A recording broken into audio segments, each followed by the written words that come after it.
Good evening and welcome to the Finance Committee's Tuesday, October 19th special meeting. Would the clerk please call the roll?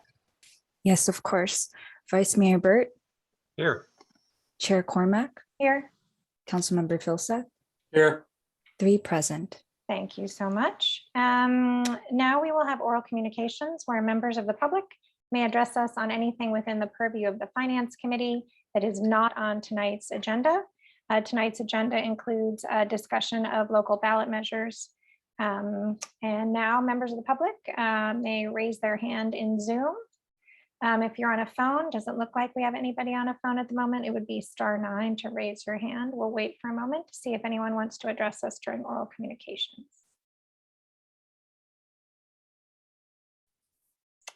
I'm not seeing anyone. Would the clerk please confirm that? Yes, Chair Cormack, I see no public speakers at the moment. All right, with that, we move to our first action item. And does staff have a probably not brief presentation this evening?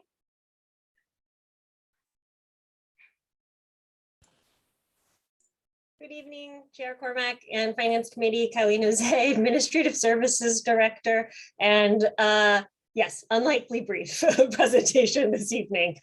Before you tonight is a continuation of the discussion that the committee was having just, frankly, about 4 weeks ago on potential ballot measures for the November 2022 general election. We have a smorgasbord of individuals here to help support you in your deliberations this evening.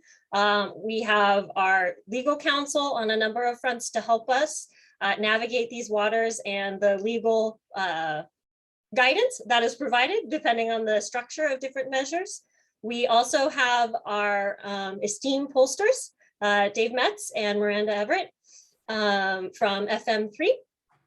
So we have them as well that will help us start talking about what that initial poll will look like and an outline for them. So we really do have a team. Christine will kick us off with a PowerPoint and hopefully we'll end with some concrete kind of tasks for your feedback.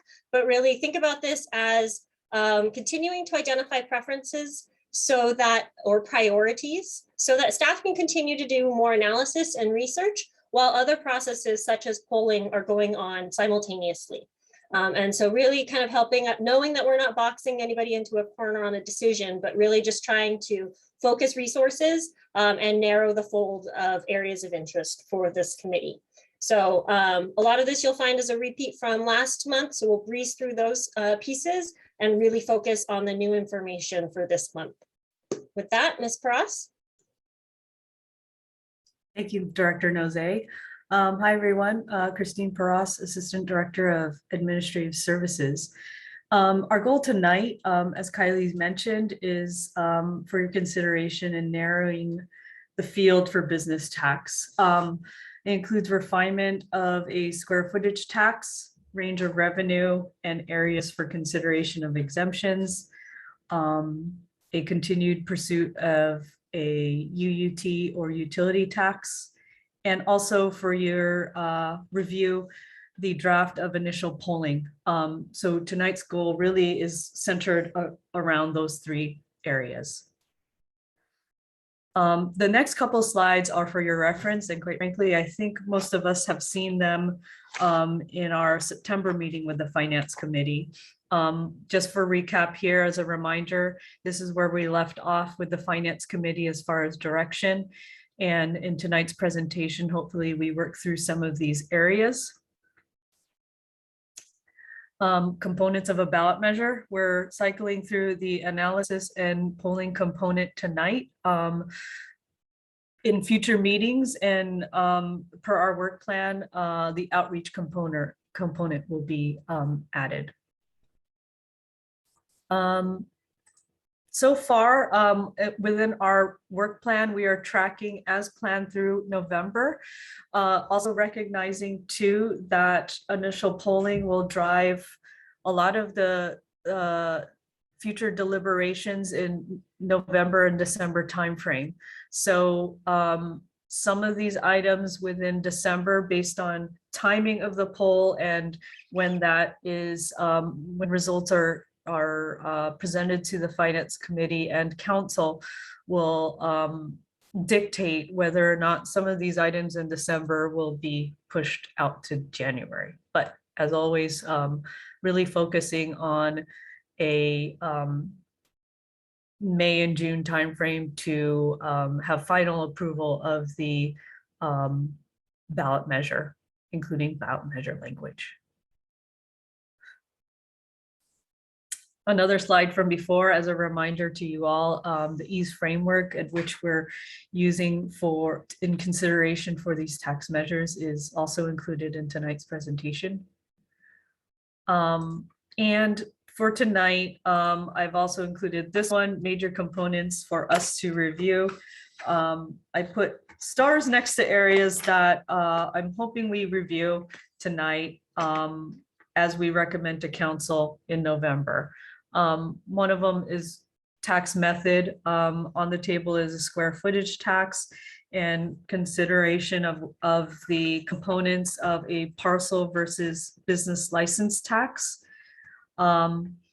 That'll drive another component within structure of whether or not it will be a general or specific tax, and also the corresponding passage rate for that. Legally required exemptions are also driven by the tax method. So that is also outlined in attachment A for square footage tax. And finally, hoping for consideration to any additional exemptions that we should consider or review. This next slide is also a repeat reference slide that is a quick summary of both the square footage tax and utility tax, includes voter passage rate, rate structure, annual revenue, data and administration. Moving on to the square footage tax for both the parcel and business tax. Some key differences here and really key components between the two is for a parcel tax, it is considered to be a special tax, therefore 2/3 voter passage is required for this. In contrast with the business license tax, it could be either a general tax or a special tax with 2/3 voter approval.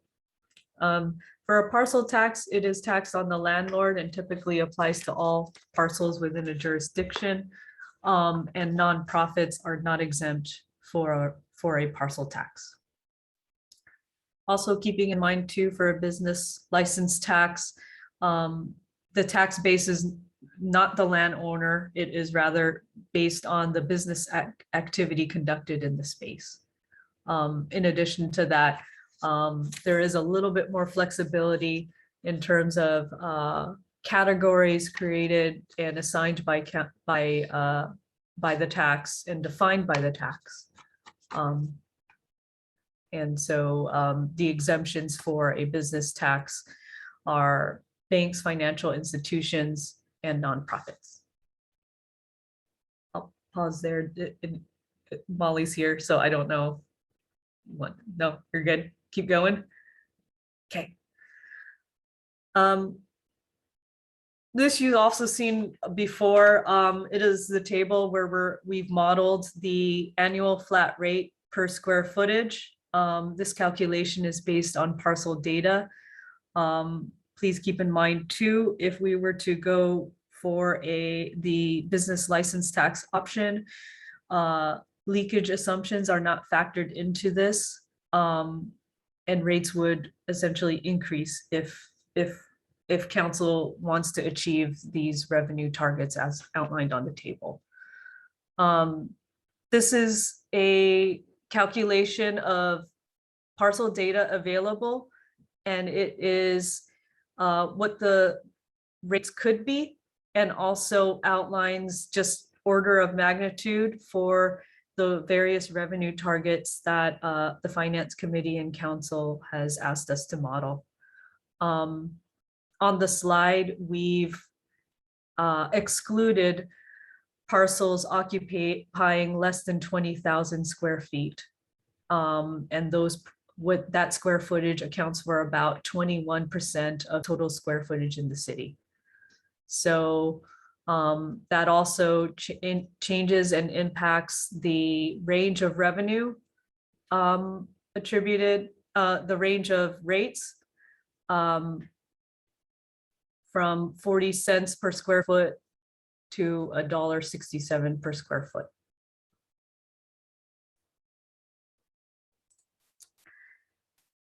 Moving on to utility tax, we've provided an additional option in addition to the Finance Committee's direction to staff in September, which was to model a UUT for the gas utility that would restore the amount of the gas general fund equity transfer. That would result in a 32% UUT rate for gas. We've also included what that UUT rate would look like should that amount be spread amongst gas, electric, and water, and also gas, electric, water, wastewater, refuse, and storm utilities. So there is a great variance here in the UUT rate from 32% to 9%, and it is driven by electric usage. We're heavier on the electric uses than gas. So the second option here that is discussed in attachment B of the staff report is that in an alternative, instead of increasing or modifying the UUT rate, is to consider a separate on-bill utility tax that is displayed separately, or affirm the city's current practice of including the gas general fund, general fund equity transfer amount within the current rates. Attachment B also outlines the risk or legal challenges associated with a utility tax, and also discusses the ease framework around a utility tax. One of them specifically is the stability component. If a UUT on gas were to be move forward, there are certain long-term variables that staff has not calculated or analyzed yet related to the city's goals to reduce usage of natural gas.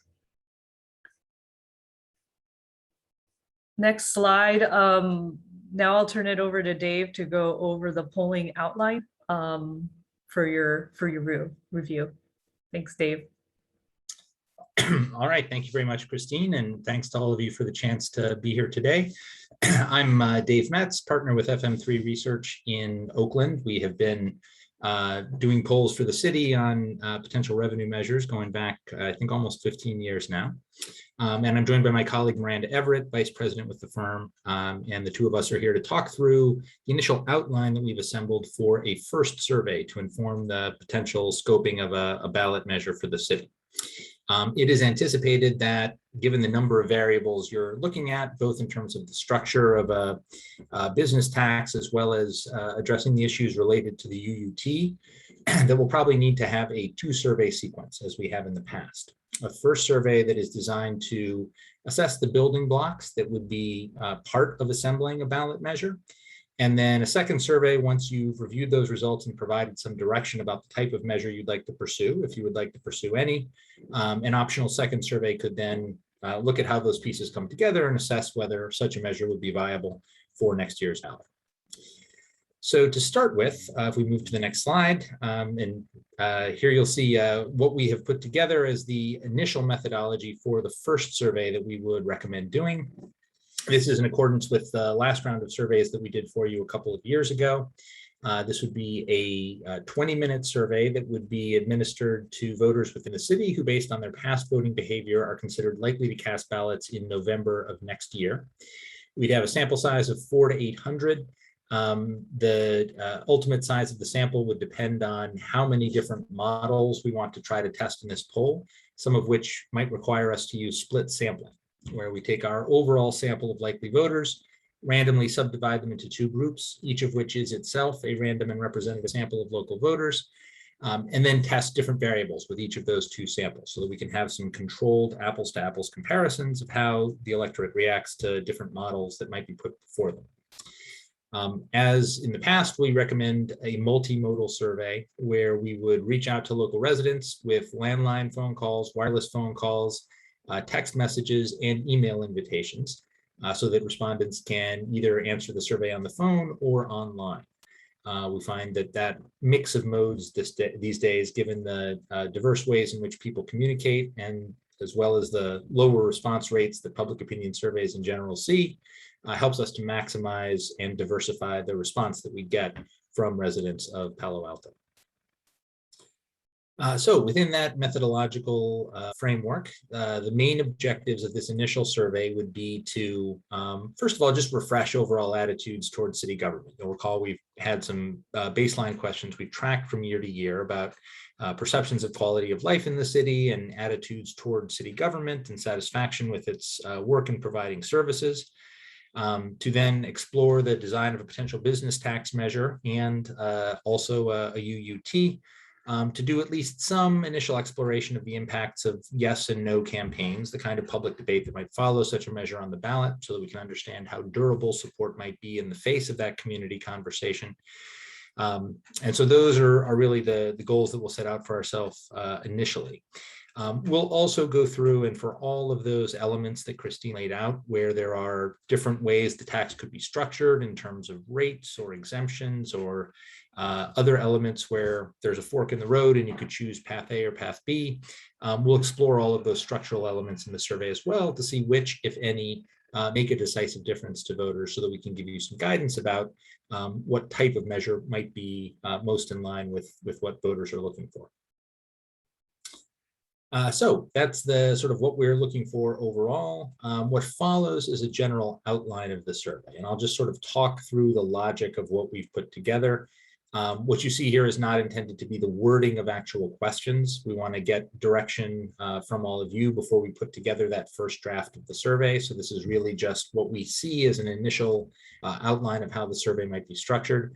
And even that, again, we want to revise based on your direction here as well. We'll start the survey with some sort of introductory questions, whether people think things in the city are headed in the right direction or on the wrong track, how they would rate the performance of Palo Alto city government overall, as well as in specific aspects of the city's management of the services it provides, whether they perceive a need for additional funding for city services in general, and then also potentially for infrastructure. Those are both questions we've asked in prior years, and we can see whether the perception of need has shifted, given everything that has happened with public health, the economy, and the political environment over the course of the last couple of years. The next phase of the survey will get more specific. We'll look at a variety of issues facing Palo Alto and ask people to rate the level of concern they have about each. Many of these are items that we have asked about in prior years' surveys, so that we can, again, measure the degree to which concern about some of these issues is changing. We've seen in other polling around the Bay Area, concern about traffic has dropped over the last couple of years, not surprisingly, as fewer people have been on the road. Concern about affordability has, which was already high, has increased, and concern about homelessness is also prevalent. We also want to add to that issues that we haven't polled before, like the impacts of the coronavirus, both on public health and on the economy in Palo Alto. And this will help us understand how the sort of array of issues that voters are concerned with has either held steady or has changed over the course of the last couple of years. That will then lead us on the next slide into some exploration of how a ballot measure might be structured. We'll ask people whether they are inclined to support a business tax. In this initial poll, we won't try to pin down exact ballot language because that's a little bit of a It's a little bit early to attempt that until we have some specific direction on how a measure might be structured.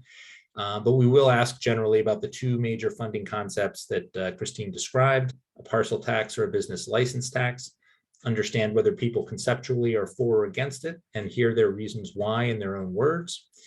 And then we'll dig into some of those structural elements we've talked about. A variety of ways that money from such a measure might be used, whether it's a specific tax or a general tax that might apply to a range of city services. You'll see on the bottom of this slide a number of the service priorities that we'll test to assess how urgent voters think it is to see additional funding in each area. Then on the next slide, a range of other structural elements that we'll dig into.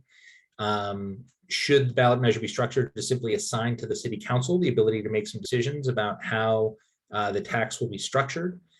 Things like the rate, the basis on which the tax is calculated, particularly if it's a parcel tax, exemptions, sunsets, escalators, and CPI adjustments. All of those things we can tell whether they are important to voters and whether it makes a difference if they're set at a particular level. We'll then want to do some very brief message testing in the first poll. Arguments for and against a measure. It won't be a sort of a battery of 7 or 8 messages as we might test once we know a little bit more about the structure of a measure, but just the sort of broad arguments for and against it that we expect would be raised, just so we can understand how sensitive public support is to the kinds of things they'd likely hear from supporters and opponents. Remeasuring support for the potential business tax after each set of messages. And then at the end of the survey, on the next slide, we'll take a little time to explore the utility tax issues. Our thinking here is we would start the survey with an exploration of the business tax because there are more moving parts to that that we want to understand in greater detail now. And ask about the utility tax at the end, where there are still a fair number of moving parts, but perhaps not as much in-depth questioning is needed, and test some of the specific alternatives that you heard described a few moments ago. After this poll is complete, and if you choose to move on to a second poll where we know you might be putting 1 or 2 measures on the ballot, we may take an approach where we test how voters feel about seeing them side by side so that we can understand how they might interact with one another. But again, it may be a little bit early for us to do that right now. And then finally, demographic questions, as well as a variety of information that we can get from the voter file that will help us make sure both that we have a representative sample of Palo Alto voters and also to allow us to segment the responses by different demographic and geographic subgroups and understand how the concepts we're testing fare with different segments of the local population. So that is a lot of ground to cover in a survey, as you can imagine. We'll have to sort of work with you and with staff to make sure that we can ask these questions in a way that is clear, concise, and yet gives you actionable data to guide the decisions that you will need to make. In doing that, we'll provide the usual set of deliverables that we have with all our past surveys, top line results of the survey, cross-tabulated results, verbatim responses to open-ended questions, and most importantly, an analysis of the survey in PowerPoint with our recommendations about whether a measure is viable and under what circumstances it might be. So that summarizes, I think, our approach on the next slide. You'll see our contact information, and I will hand it back to Kylie here, and obviously happy to answer any questions anyone has about this. And I realize you may have questions about the first part of the presentation as well. Let me just pause for a moment. Councilmember Filsa, you have a question now that's clarifying? Oh, if we're gonna start having questions and No, comments. we're going to go to the public. So, Okay. I think Chair Cormac, Ms. I thought Brown, we already did. not on the action item, not on the action item. We went on oral communications. So let's let staff finish. I was just coming to you because it's rare when people pop up. So go ahead, Ms. Nose. Sure, thank you. I promised last slide. And really, this is just trying to summarize and help the committee formulate what an action plan may look like for tonight. Realistically, really identifying and helping the staff understand preferences perhaps between a parcel tax or a business tax as the mode or the the base, I should say, of what that would look like. Helping staff understand a little bit on the preferences of the UUT or on-bill finance or on-bill charge in terms of the gas general fund equity transfer, whether a affirmation of current practices or something different that would be maybe geared towards sustainability or a replacement with a UUT tax. Those kind of things are the things that would be helpful for staff tonight. And then lastly, obviously on that poll, one, always, if there's anything in that outline that you think is not helpful, by all means, let us know so we can cut it out since it is long. And two, if you do want to add something to it because there's a concept that you feel is not necessarily prominent enough, identifying that so that we can go back and adjust things. And again, since it's already long and pretty maxed out in terms of time, wiping and replacing things would also be helpful. So, trading this or refining something, just already given the length. So I think if those kind of three things the committee can focus on tonight, building on their work from last month, so that we have a lot for the council to chew on come November, that would be really helpful.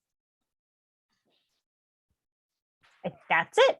All right, thank you, Director Nozay, Ms. Paras, and Mr. Metz. We will now go to members of the public who wish to address us on this action item. And if you would like to speak, you will be given 3 minutes. Please raise your hand in Zoom.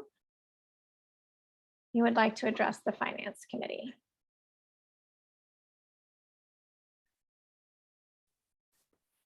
And Chair Cormack, I'm confirming that we have no public speakers for this item. Thank you. It's very interesting on Zoom. People are less interested in addressing the Finance Committee. I see Councilmember Filsta's hand. And before I go to him, Director Nozay or other staff members, since there are sort of 3 separate topics, would it be helpful for us to take them in turn, or do you want to take us to take them sort of in a group? That's a good question.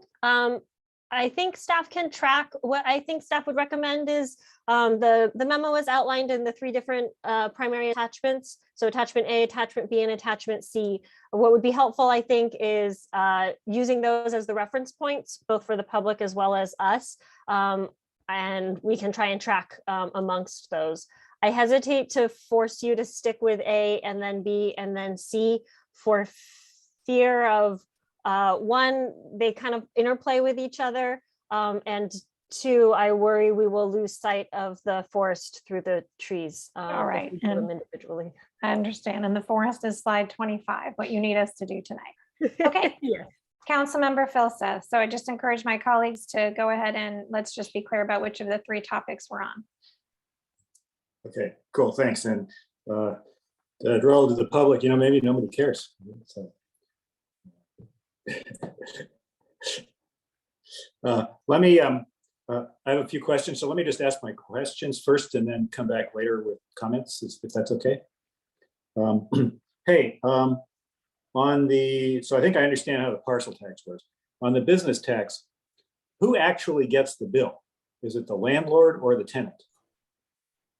The bill would actually be the business conducting the business in the space. So if it was like the business leasing from the landlord, yes, the business. Right. The business would. So you have Stanford Research Park is the landlord. HP is the tenant, and they're subleasing it to Tesla. Who gets the bill?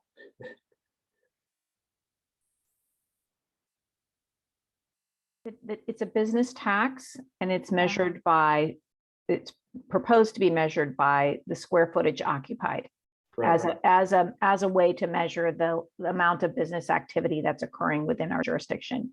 I understand. So in your hypothetical, arguably Tesla, although HP very well may be conducting business also in our jurisdiction and have some square footage elsewhere, so they would get their own bill. Okay. Whereas if it's a parcel tax, the landlord gets the bill. Correct. Okay. Let me see. I want to ask a couple questions on the polling.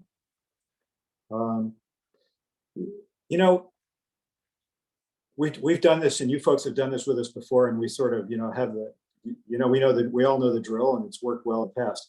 It's sort of a little bit of a wrinkle on this time around, which is it's not a question of we want to do this to add services. I mean, the situation we find ourselves in is the current city service level isn't sustainable without the ARPA funds and the gas transfer. Okay, so if we don't pass this thing, then we're going to be cutting stuff, right? And so there's kind of a, you know, buy this record or we'll shoot this dog element to this kind of thing. And I wonder if, I wonder how you pull for that. Is that actually even possible? I mean, because that's what's going to happen. It's sort of like, you know, if you do this, you'll get these cookies. It's like, no, if you don't vote for this, okay, we're going to take the cookies away, right? And so, you know, is it possible for the poll to, you know, accurately predict the value of that, right? It is. It's simply a matter of, instead of in prior surveys, as you can remember, when we've talked about what a measure might fund, we've listed a set of enhanced services or infrastructure projects that could be supported if the revenue were available.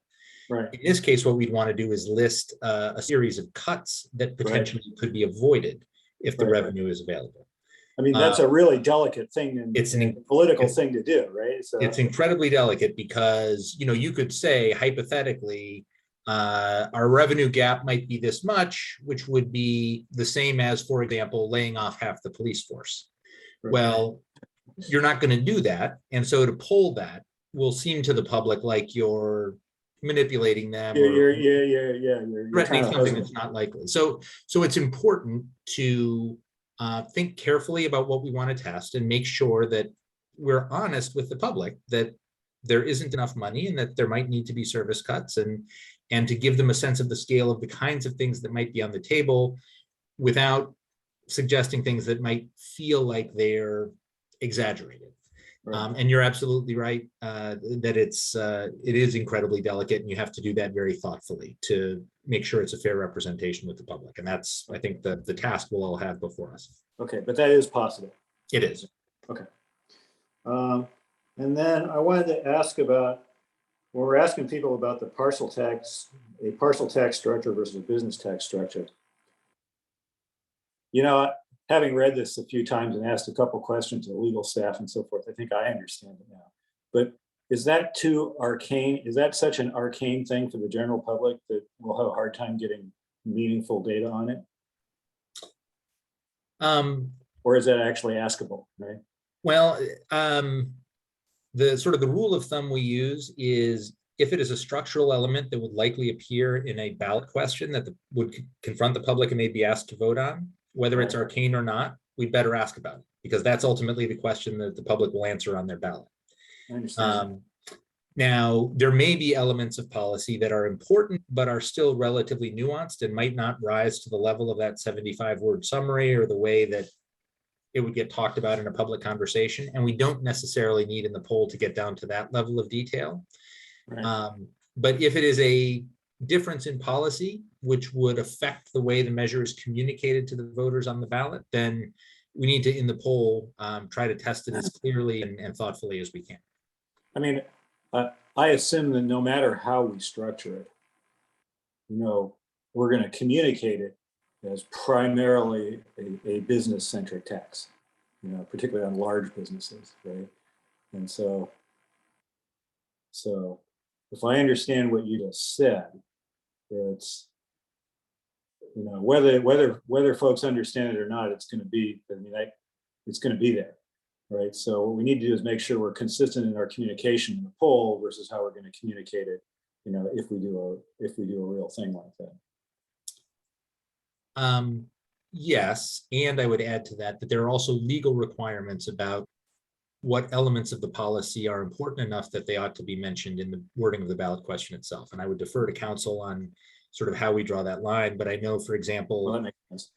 Some of the things you're talking about here, when we work with the city of San Jose, and they passed a real estate transfer tax, and they set tiers at which it would apply for houses of certain sizes.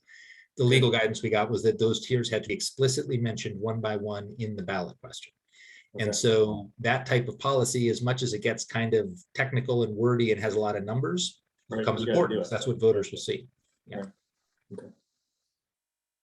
Okay, thanks. I got some comments, but maybe I'll come back to those later. All right, thanks, Councilmember Phil Seth. Vice Mayor Burt.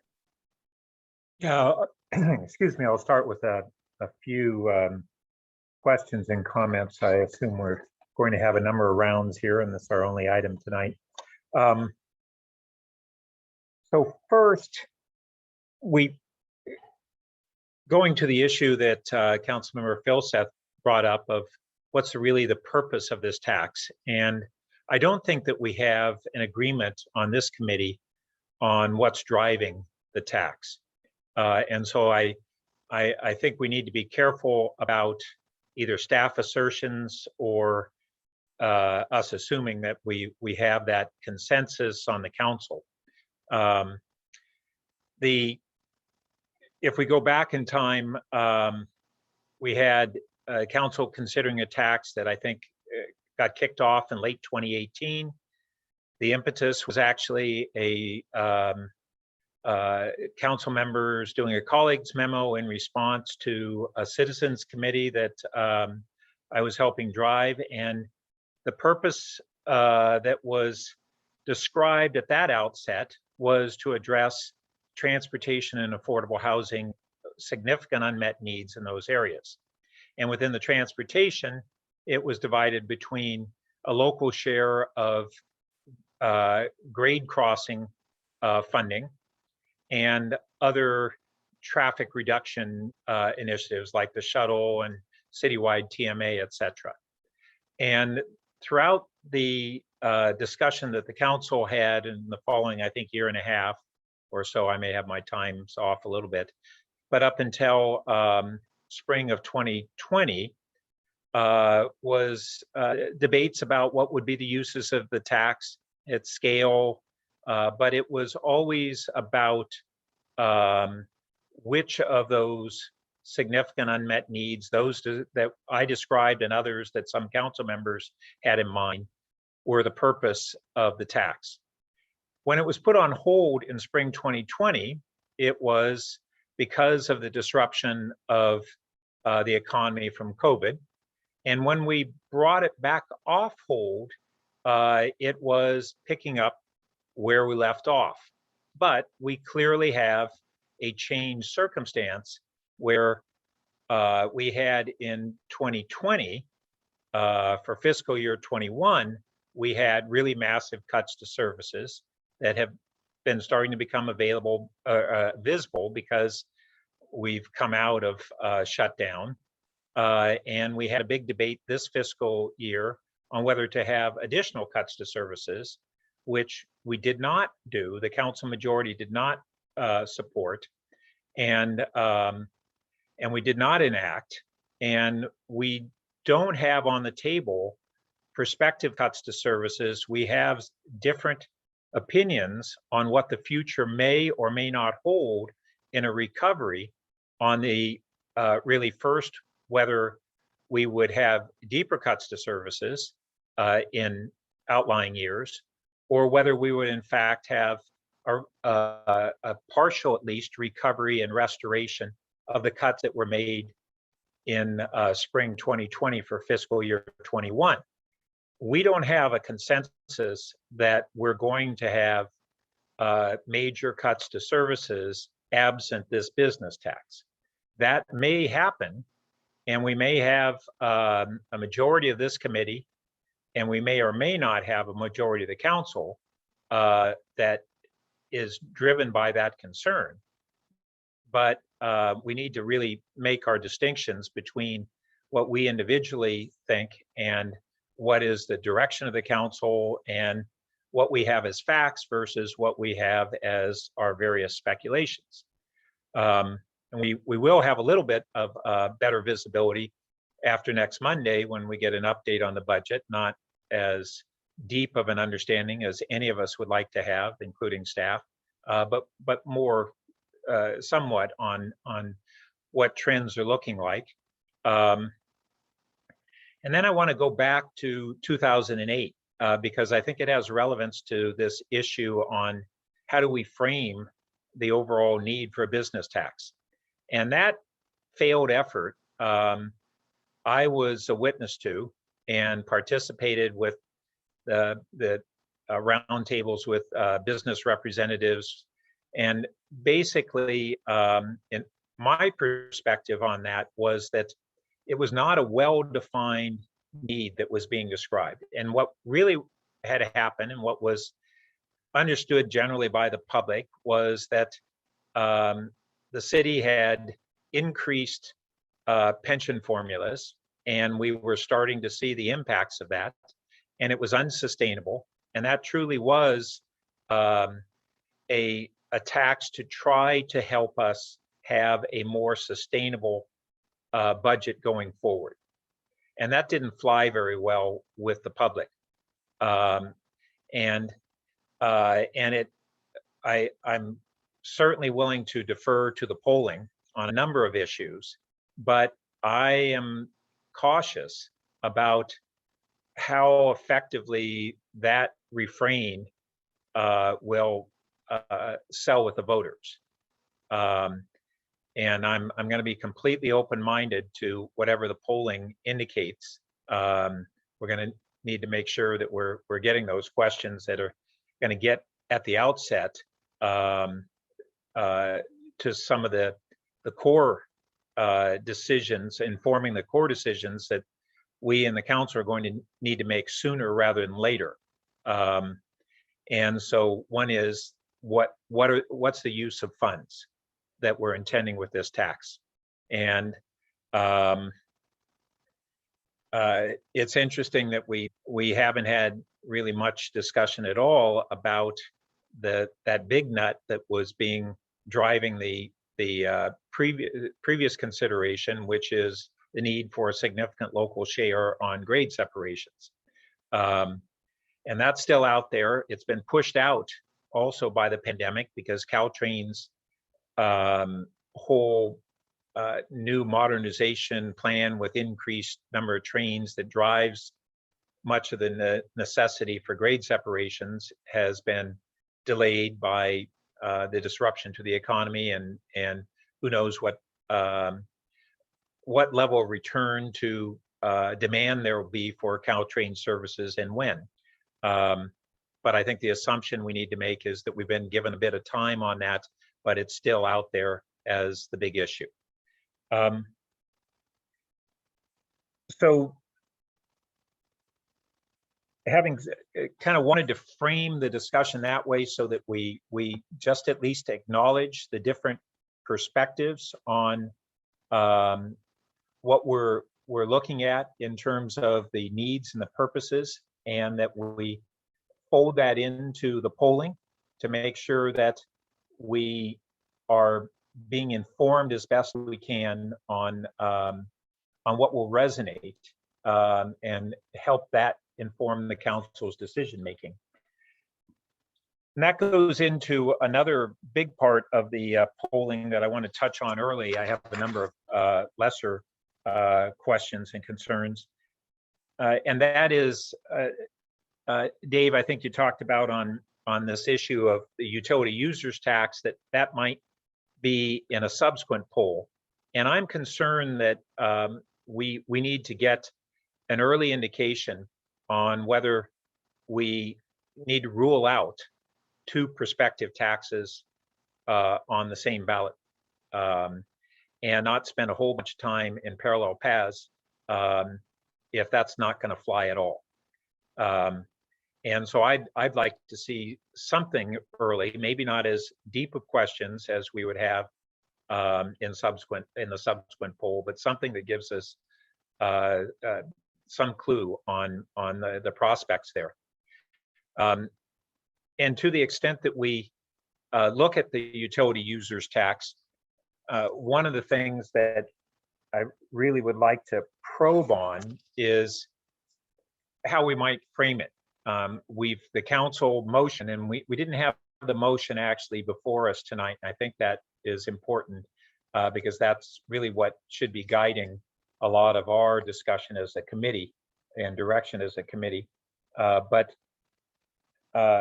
one of the, we've had the question of, would it be on gas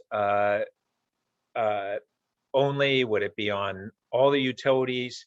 And part of the council direction was to consider whether to include climate impacts on what might be a utility users tax, and whether people are basically willing to pay a climate protection surcharge through an additional utility users tax. I suspect that would fly, if that very well might fly, if it was a standalone tax. I think it's going to be complicated by this other need to look at transfers that we've lost or prospectively have lost because of court decision, and combining those two in one argument for an increase in the UUT, I think makes it more complex for the voters, and the more complex it is, as Dave has repeatedly pointed out to us in the past, the more problematic it is. So I think that's something that we're going to need to probe on. But also, if we have what I'll call a clean UUT, I think we definitely want to find out if we frame it like we did, or similar to how we did in our UUT cleanup that we did about, Molly will remember, maybe 8 or 9 years ago, where we had to adjust kind of the formula from a UUT that was by that time 25 or so years old, and it was essentially a no net change to the taxpayer, and that sold well, and I think that the adjustment on the transfer from the what do you call it, the GFET, the general fund equity transfer,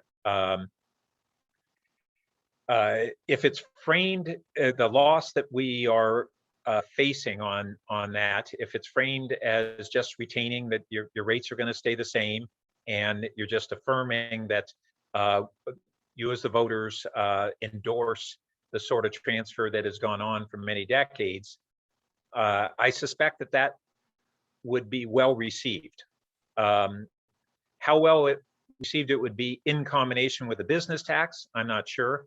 How well it would be received if we tried to add on the climate tax, I'm not sure. And we could see a citizen initiative on some sort of a climate fee that wouldn't have to be on a general election anyway. But that's remains to be seen. But that might be a way that other community need and interest is accomplished outside of combining it with our UUT. As much as I would love to see that revenue come forward for that purpose, because we've set that as a very high priority for the city, and I think that it's a strong community value. So I'll go ahead and maybe we'll first see if Dave has any responses to a couple of the polling thoughts I had, and then I can come back later with a few other questions and comments. All very good and helpful thoughts, Vice Mayor. I would say the wanting to get an early read on the ability to put two measures on the same ballot makes sense, and it is an important structural consideration in how we would shape the survey. I might recommend that if we want to do that we aim for the somewhat larger sample and do a split sample, where for half the sample, we'd start with the business. We'd ask both measures at the beginning of the survey, but for half the sample, we'd start with the business tax, then ask the UUT. For the other half sample, we'd do it in reverse order. And that would allow us to look at half samples where each measure is the first one tested and we get kind of a clean read on it, while also then being able to see how voters feel about both of them when presented in either order. I think there would still be more exploration later in the survey about the details of the business tax, since there's a lot of moving parts there. But I think we could accomplish the goals you set out within this first survey. Great, thanks. Well, it's no surprise that, you know, I'm aligned with Councilmember Phil Seth on the reasons we're going to need to backfill some funding, which is we're using ARPA money, and the gas utility transfer is cut a big hole in it. So I appreciate the vice mayor's, I believe you used the word speculation. We all have different opinions and review of history. I think it's not the only version, but I appreciate hearing that from you. Okay, so let me start, I guess, with attachment. Let me start with attachment B, utility tax. You know, having been spending some time on this, at this point, as I think about the poll, as I think about what will be on that ballot, however many of things are that we have on there, I'm really inclined towards simplicity. And one of the things that I want to understand, I love working at home. Sorry, can you guys all hear that or no? Excellent. Okay, well, someone's handling it. Pardon me. Is if we were to make it the UUT apply to gas and electric, I see what I'm getting at on table B1 is we have 3 columns. And I think there was some reference about concerns about changing water and wastewater because we've recently done those. Is it cost of service studies? Is that's why we wouldn't want to, or does it have to do with the court challenge cases? So I think Amy Bartell can help us with the details on this. Thank you, Amy. Great. Finding all the buttons here. Yeah, the concern about tinkering with the UUT that's currently the line item on the bills that's in our municipal code for water, which we already have a UUT, or for another property related fee like wastewater or storm drain perhaps, is that there's been some push among the plaintiffs world to challenge cities that have done this because they're claiming, and this gets really technical, so I'm going to just kind of simplify it as much. It's a novel argument as well, but they're basically saying those type of utility services are property related fees. And there's only 4 kinds of taxes that public agencies can impose on property, like ad valorem taxes, assessments. You can do property related fees like utility services, or you can do special taxes. So they're saying that the utility services that fall under that Prop 218 property related fee umbrella, the only way you can add a tax to those is if you got a 2/3 special tax majority voter approval. So the UUT that passes with 51% of the vote, they're challenging that as not enough. Okay, so it's not specific to, it's specific to the ones you were describing. It includes gas and electric or no? No, gas and Right, electric okay, are so that's what I'm trying to get. specifically exempt from that property related fee definition. So Okay. no challenge there. So I think what I would like to see the next time we see this in table B1 is a gas and electric column, not a gas and electric and water column. Because the other thing I'm reflecting on is we've talked last time, and it's certainly addressed in attachment B about the use of hopefully natural gas declining over time. And so rather than trying to if we have it on gas and electric, then as people rebalance the kind of energy that they're using in their home or business, we'll still be able to manage that going forward. So that's where I am on that part. Okay, attachment A. Again, I think the longer I spend with this, the more interested I am in simplicity. I wonder, Mr. Metz, any thoughts on what's been passing recently, 2/3 versus simple majority? Any thoughts on that? Yes, and I would say the weight of the polling that's been conducted since the start of this year suggests that it is going to be very, very hard to pass almost anything at the 2/3 level right now. Okay. Even in relatively progressive, heavily democratic, traditionally tax-friendly communities, we're seeing a lot of measures polling 5 points lower than they typically do, and 2/3 is a hard sell even in a politically advantageous climate. Don't I know it? I remember meeting you in 2008. Right. And at this point, around the region, wrong track numbers are up. The level of confidence in local government pretty much across the board is a bit lower. And all of those things just create some headwinds that any attempt to raise taxes sails into, as well as just the overwhelming concern about affordability that is present across the Bay Area, and certainly no less in Palo Alto than other communities. Now, what that means is getting to 2/3 is tough. Getting to a simple majority is still doable. There's lots of polling for communities that are finding themselves in that zone.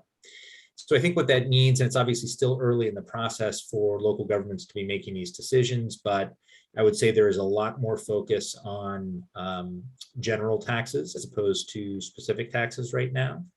And particularly given recent court decisions that have made it possible for special taxes filed through the initiative process to pass with a simple majority threshold.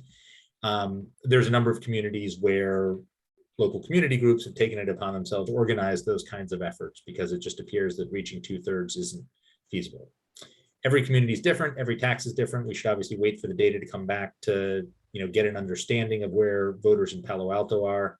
But I would also say, looking at our own past polling, as you indicated, even popular measures here, it's hard to get to 2/3. So tough in normal times, and I think these are not normal times. Yeah, I really appreciate that. I mean, given all that, I am, despite the fact that in some instances being super specific and using the parcel tax might have some equity benefits, and some tax policy, best practices. I'm leaning towards the general tax, which would suggest the business license tax.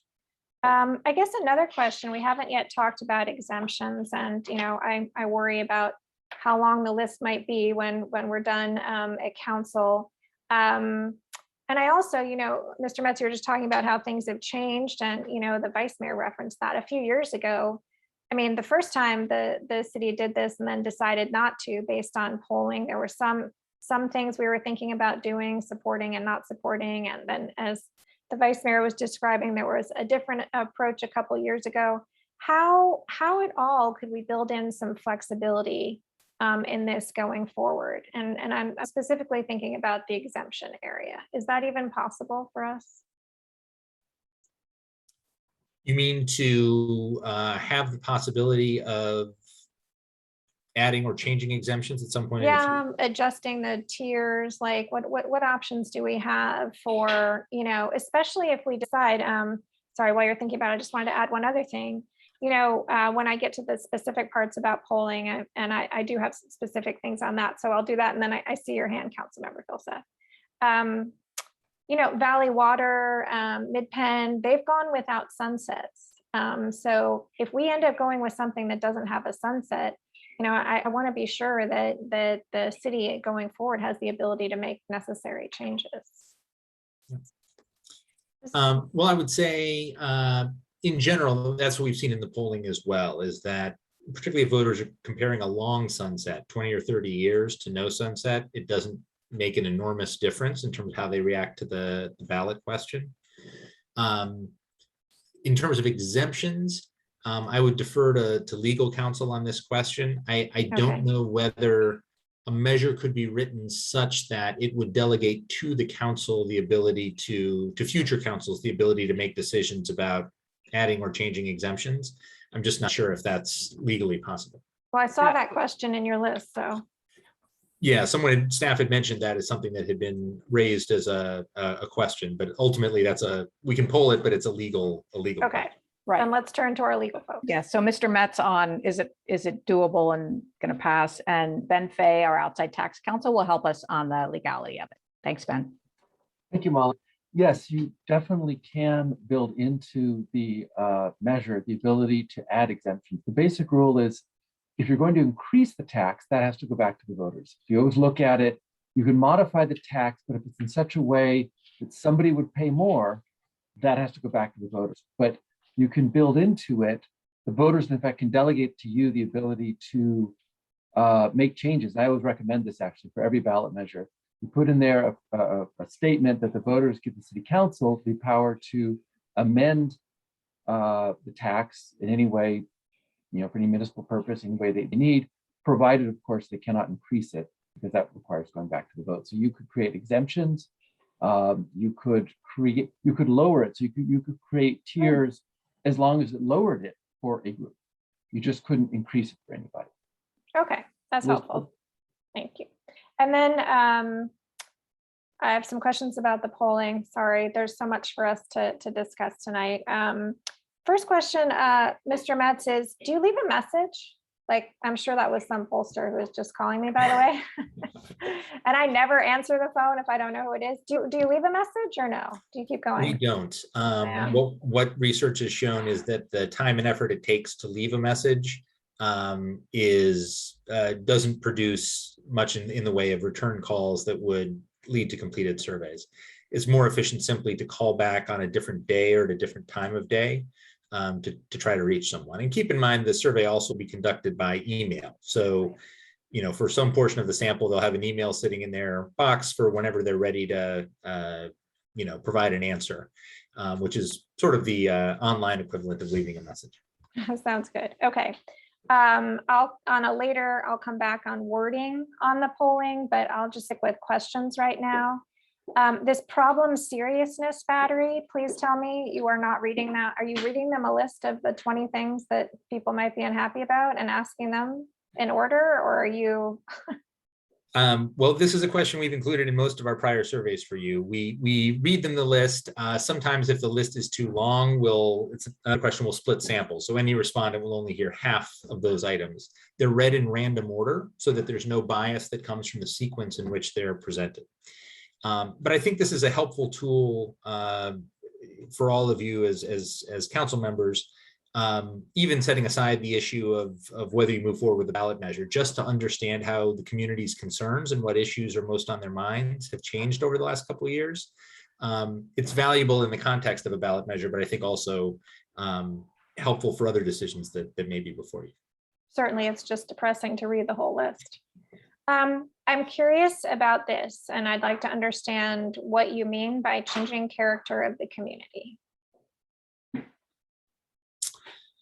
I would have to actually go back and check on where that one came from, whether that was a suggestion whether that came from a prior poll or was something that came up in previous discussions with staff. To be honest, I don't remember asking that one before. Okay, well, I am curious, and I also have some concerns about what that might. I'm curious and concerned. So, I think the other questions I have, we just talked about the sunset. I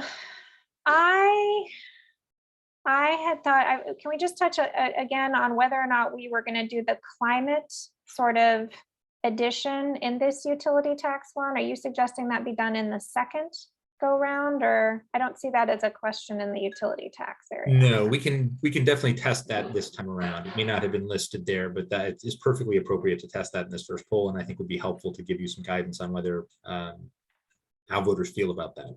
Okay, great. And I just have one last question, and then I will cede the floor as we rotate around here. And now I'm back, I think, in attachment A. It's the one with all of the, I think it's actually a table. It's not an attachment A. It's table A2. So staff on their slide was using $6.71 per square foot. I was using the number from last night's other work on the affordable housing, and that was $6.71 as the median, but it looks like we're all we are on the same page. I just want to be sure I'm getting this correctly. So we multiply that by 2, it's $80.52 per square foot per year, Now I'm in, let's just use, for example, the second section, square footage of properties with taxable value excluding less than 20,000 square feet.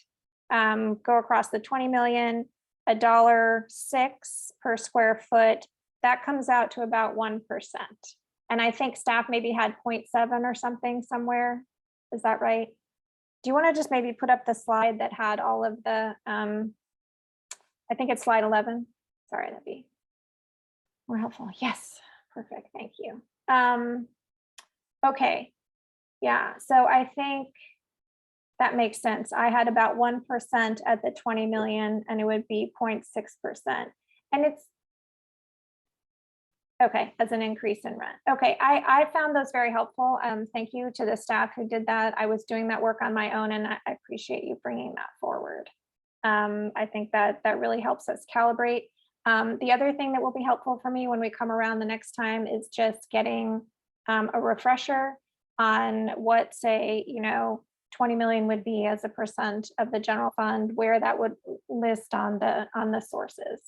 As I recall, I think it'd be, the third largest, but of course it depends on what happens with hotel tax. Okay, that was as fast as I could go.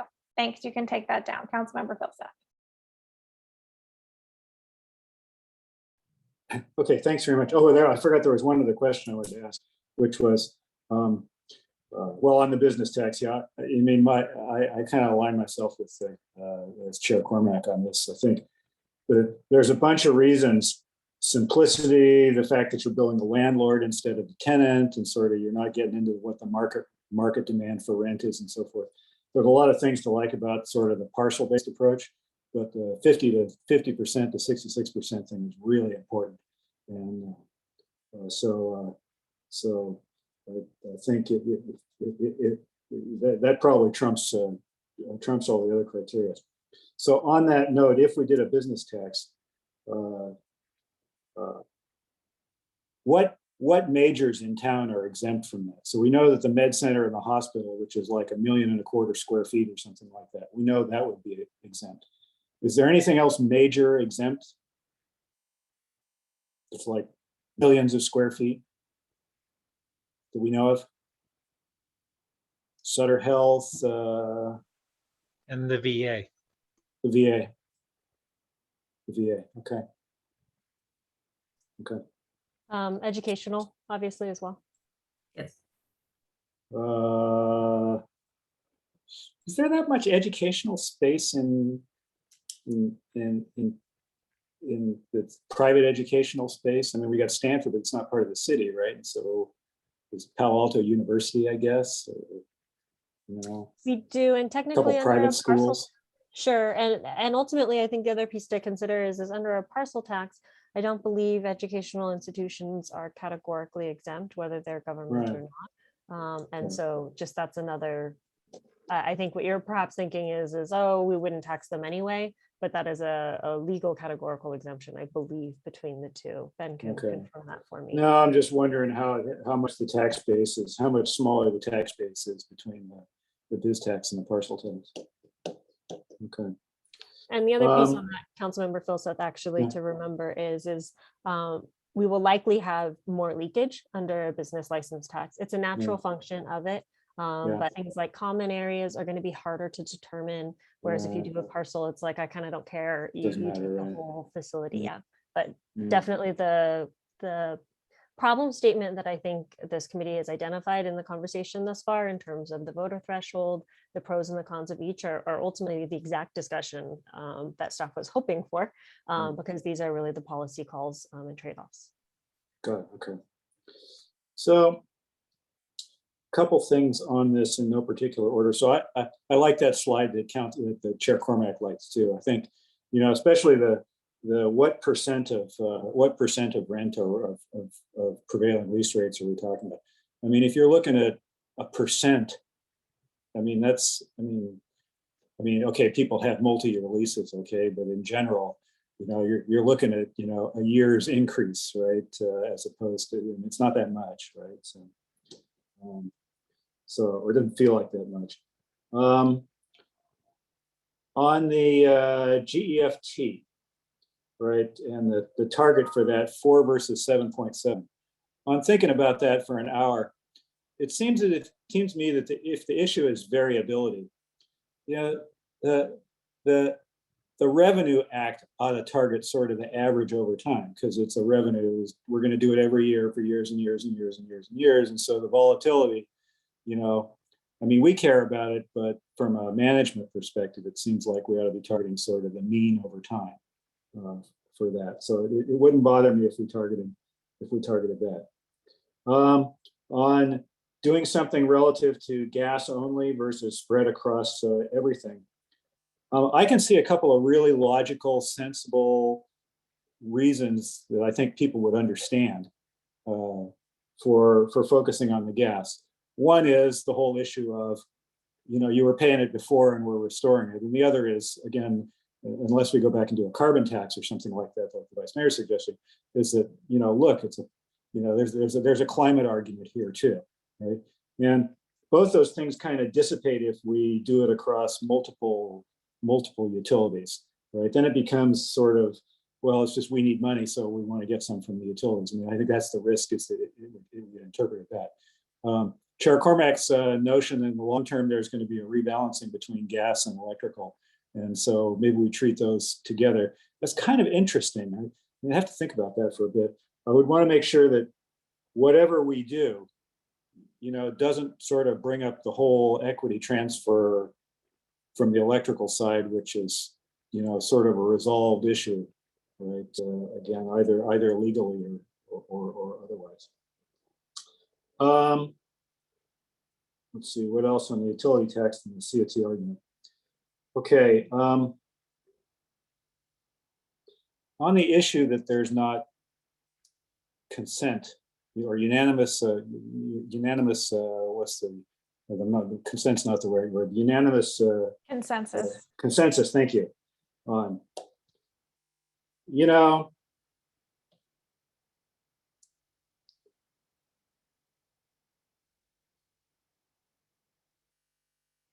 You know, there was consensus back in June on how important the business tax was going to be to this effort. And the reason I ask about this is it seems to me that we really need this. We really need this thing to pass. Okay. Otherwise, we're in a lot of hurt, which I realize there's not consensus on. Okay. But the potential exists that we're in a lot of hurt. Okay, if this thing doesn't pass. And it seems to me that there's a good possibility that the very strongest argument we could possibly have is, look, if we don't do this, okay, you're going to lose some stuff that you've gotten used to. And that seems to me, you know, there's potential for that to be a stronger argument. So I'm just looking for the strongest argument to make this pass. As for the underlying issue, you know, if we're not heading for a cliff, great, okay? But Pat, you know, you say we're not heading for a cliff, everything's fine. Fine, I'm okay, right? You know, this is your budget, okay? It's not mine, okay? So you think we're okay and we don't need this tax? Good with me, okay? So if you don't want to go down the path of this way, I'm not going to drag us down. The only thing I'm going to get really, really snarky about is if we try to raid the Section 115 of the pension trust in order to pay for stuff. Other than that, you know, I'm not going to argue. I'd just like to do the best thing we can to make sure this thing passes. Thank you. Vice Mayor? Yeah, so as I said before, I think what's going to be important is to allow the polling to inform us on not to dictate what we're going to do, but strongly inform our decision making as a council on what the uses of the tax would be, as well as all the other related questions. I didn't say everything's rosy, Eric, and I think you know that. So let's not use hyperbole to misrepresent each other. We had detailed discussions on this, and we can all refer back to the depth of those discussions. And I think that's a better way to do it. But at this point in time, what we really need to do is focus on having the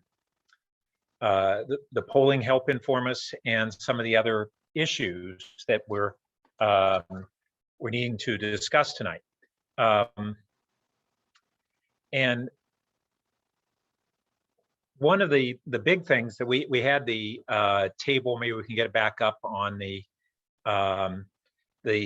different square footage rates. Let's see. Yeah, that might be the right one. But this goes into the question too of what businesses are exempted legally if we move down the path of a square footage business tax, not parcel tax, which it seems like that's where all three of us are leaning toward. And we had in the staff report some references to some of the big legal exemptions in the nonprofit hospitals. But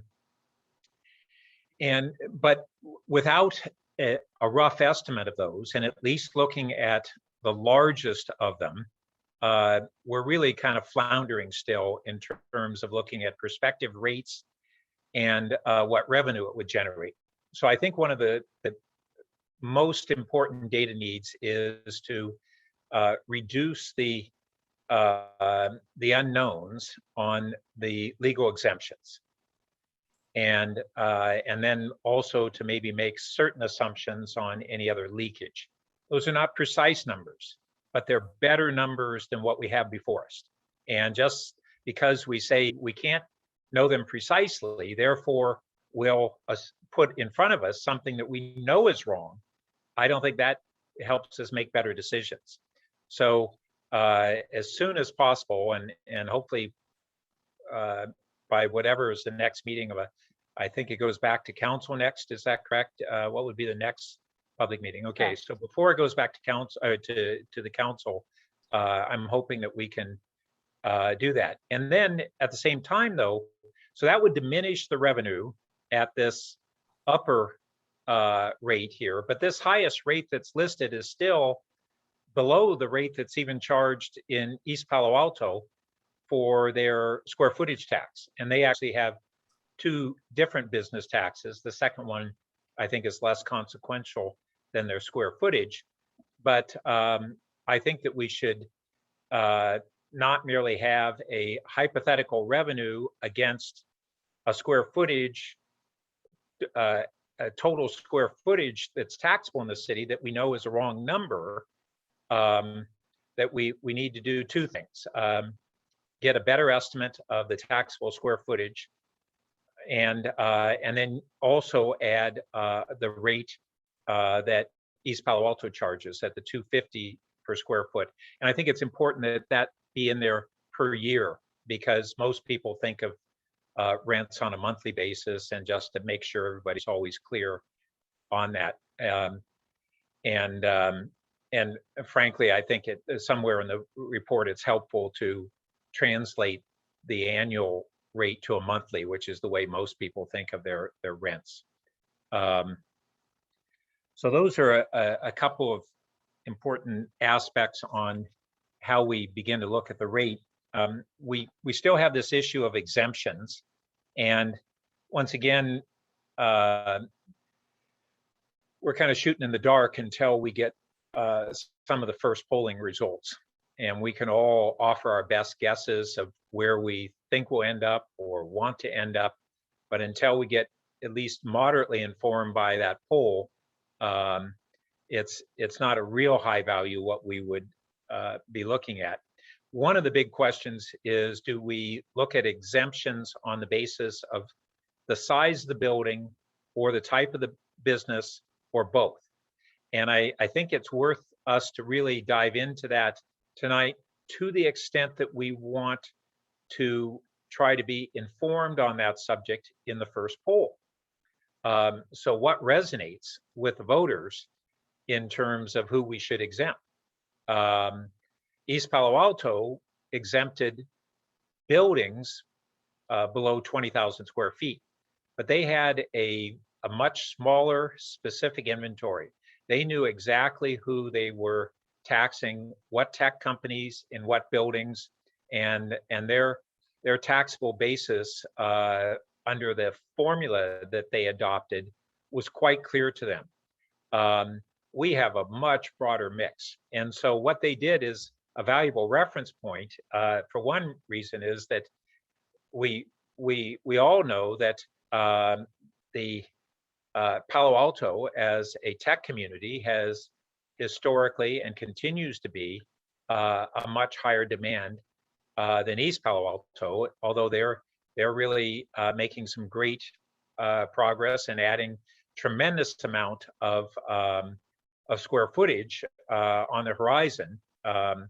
And many of those projects that they're now have in the pipeline were actually ones that have come forward since they adopted the tax, despite the development community saying that that business tax would choke off development.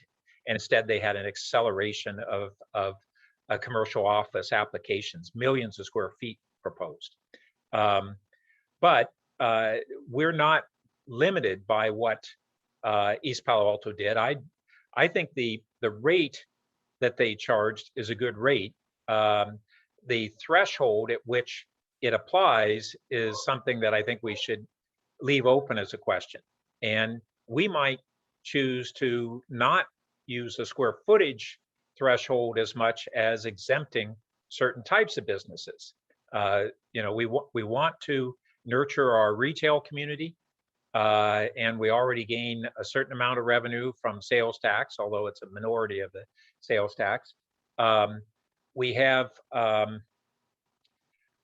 actually have certain businesses that pay very significant business-to-business sales taxes, and that's a question that we would want to ask ourselves. Do we consider that as not so much that it contributes to our retail vitality and our sense of community and services, but they are contributing on the revenue side in a way that other businesses are not. And similarly on the hotels, we have all the TOT comes to the city. It's a very hefty revenue stream and a strong tax already, the highest in the state now. And should they or shouldn't they be exempted? So I think that those categories, if you layer on the nonprofits, which we would have wanted to consider to exempting, except that is a moot point, because if they're legally exempted under the business tax.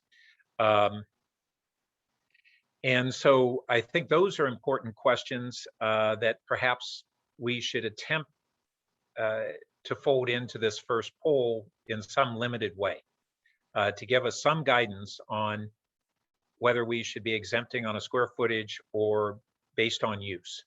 And I think this is going to be something that the council is really going to want to wade in on. It'll be an important part of the tax. I can tell you that from I said 2008 effort, it was 2009, the business tax then, and one of the big arguments was its impact on small businesses. Now, at that time, we were in the depths of the Great Recession, and just the psychology of the community was even worse than it is right now. And but I certainly take Dave's caution on kind of the overall voter sentiment, not just in Palo Alto, toward taxes at this moment is down from where it was. And unfortunately, the initial polling that we're going to get won't tell us how much of a rebound in that sentiment may occur by the time we actually have the election. And I suspect it'll have recovered some, but I don't know how much. But I think that what we'll see in the polling in at least the first poll and probably the second one is less voter support than we very well might get a year from now, barring some other significant downturn in the economy. So that's a good kind of cautious way for us to approach this, that I think in all likelihood, the polling will be conservative on voter sentiment. But these other areas, I think it'll be important for us to try to flesh out a little bit of insight on the types of exemptions we should be putting in the measure. Oh, I was going to say in 2009, we had a lot of the opposition was from a minimum tax of $50 per business and we had some sole proprietors who were used as the they were given a huge voice, and this is $50 a year. And we had one of them who spent just huge number of hours involved in opposition to a $50 a year fee. It didn't make economic sense. It was disconnected from the reality of the impact, but it had an emotional response, and it had an emotional response with the voters. And so those exemptions could help us a lot in terms of not having that kind of argument of big business finding an example of some small business that they'd hold up as the reason to oppose the tax when they were really looking after their own interests. So I think the exemptions is something that we should talk a little bit more tonight on. Let's try and get into the first poll. And I'll pass the baton. Thanks. I'll accept the virtual baton. Okay, let's Cormac? take, yes, certainly. Sorry, if I might interrupt, just to provide some clarity for the committee on kind of where we're at, next steps, and see if that is in alignment, just kind of to go back over that timeline and see if we need to make some adjustments to those, just based on the comments from the committee members. One of the things that the committee has been talking about tonight is the sentiment of BLT versus a parcel tax. And tonight's the first time that I think the committee, with all of this information, is coming to a preferred option in and amongst those, obviously barring the polling results. So that's super helpful information for staff. And that will actually enable us to take the next step, which I believe, Vice Mayor Burt articulated really nicely, which is really digging into the data. And so under this new construct, staff would be, with council's approval, would be actually then starting to manipulate the data into exactly as I think what committee members and Vice Mayor Burt, you just actually articulated. How many square feet are different areas, what types of industries, if we were to do, say, hotels, how many square feet would that be? What are the leakage assumptions now that we're looking at a BLT versus a parcel tax? And again, not to lock anybody in, but we needed this kind of feedback in order for us to take that next step. Otherwise, it would almost be looking at too many measures, too many variables for folks to review. One thing I will caution though is there's no way we will be able to have that information by November 9th, or 8th, I think, which is the next scheduled meeting for the council. And one of the reasons for that is the polling as outlined. If we want those results moving through by, December, January, we need to keep the process moving. If, however, we want to pause, really take a deep dive into the analytics of exemptions and use that information to restructure or to adjust how this initial poll is, I think we need to relook at and revisit timelines, because that'll require some staff work to do that analysis, returning to this committee and the council to actually act on that, and then adjust the polling.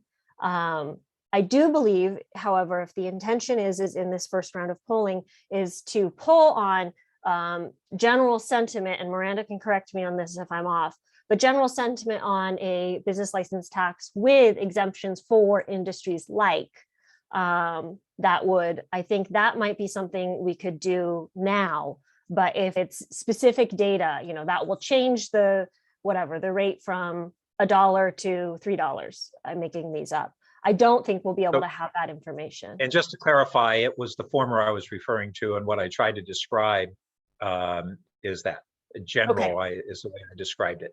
Got it. So Miranda, I think that's something we could probably work in this first round without impeding us, which would really, as we're looking at the measure and at the structure of the measure, identifying the preferences for where we would be considering exemptions. And we will deal with the rate side of it as we continue down the simultaneous process.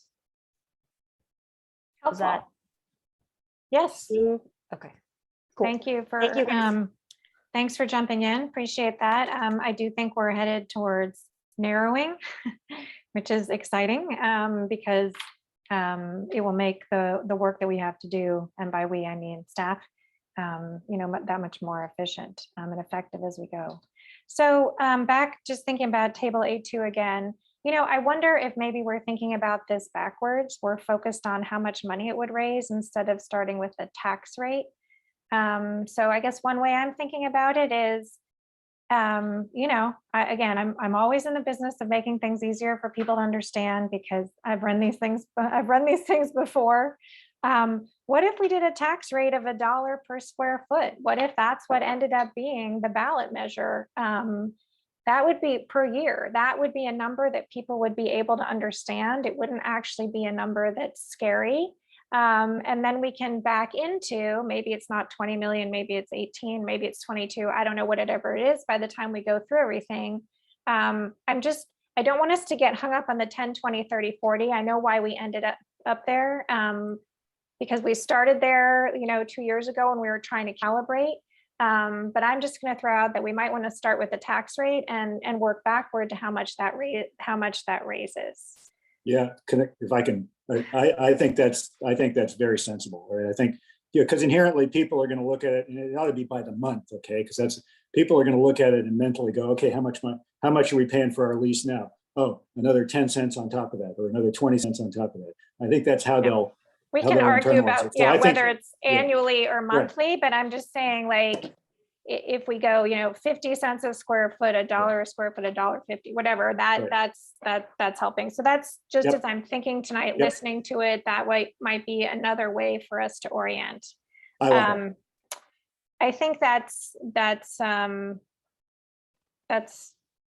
where I'm headed on this. Okay, exemptions. Ooh, I think, again, I think simpler is better. Here are things that have come to mind, not necessarily any decisions that I'm personally leaning towards. Medical and it looks like educational nonprofits are exempted. Would we want to consider exempting medical and educational for-profits? That could be dentists, that could be, childcares that aren't nonprofit. It could be, language study. It's just something to think about. If I sort of up level to like, what is it that this community cares about? And I know Councilmember Philseth always says Palo's in the business of education. It's just something to think about. I don't know if it's the right idea, but sometimes I think whether someone is considered a nonprofit or a business is a little bit arbitrary in these two industries. I do love the simplicity of, look, 20,000 square feet.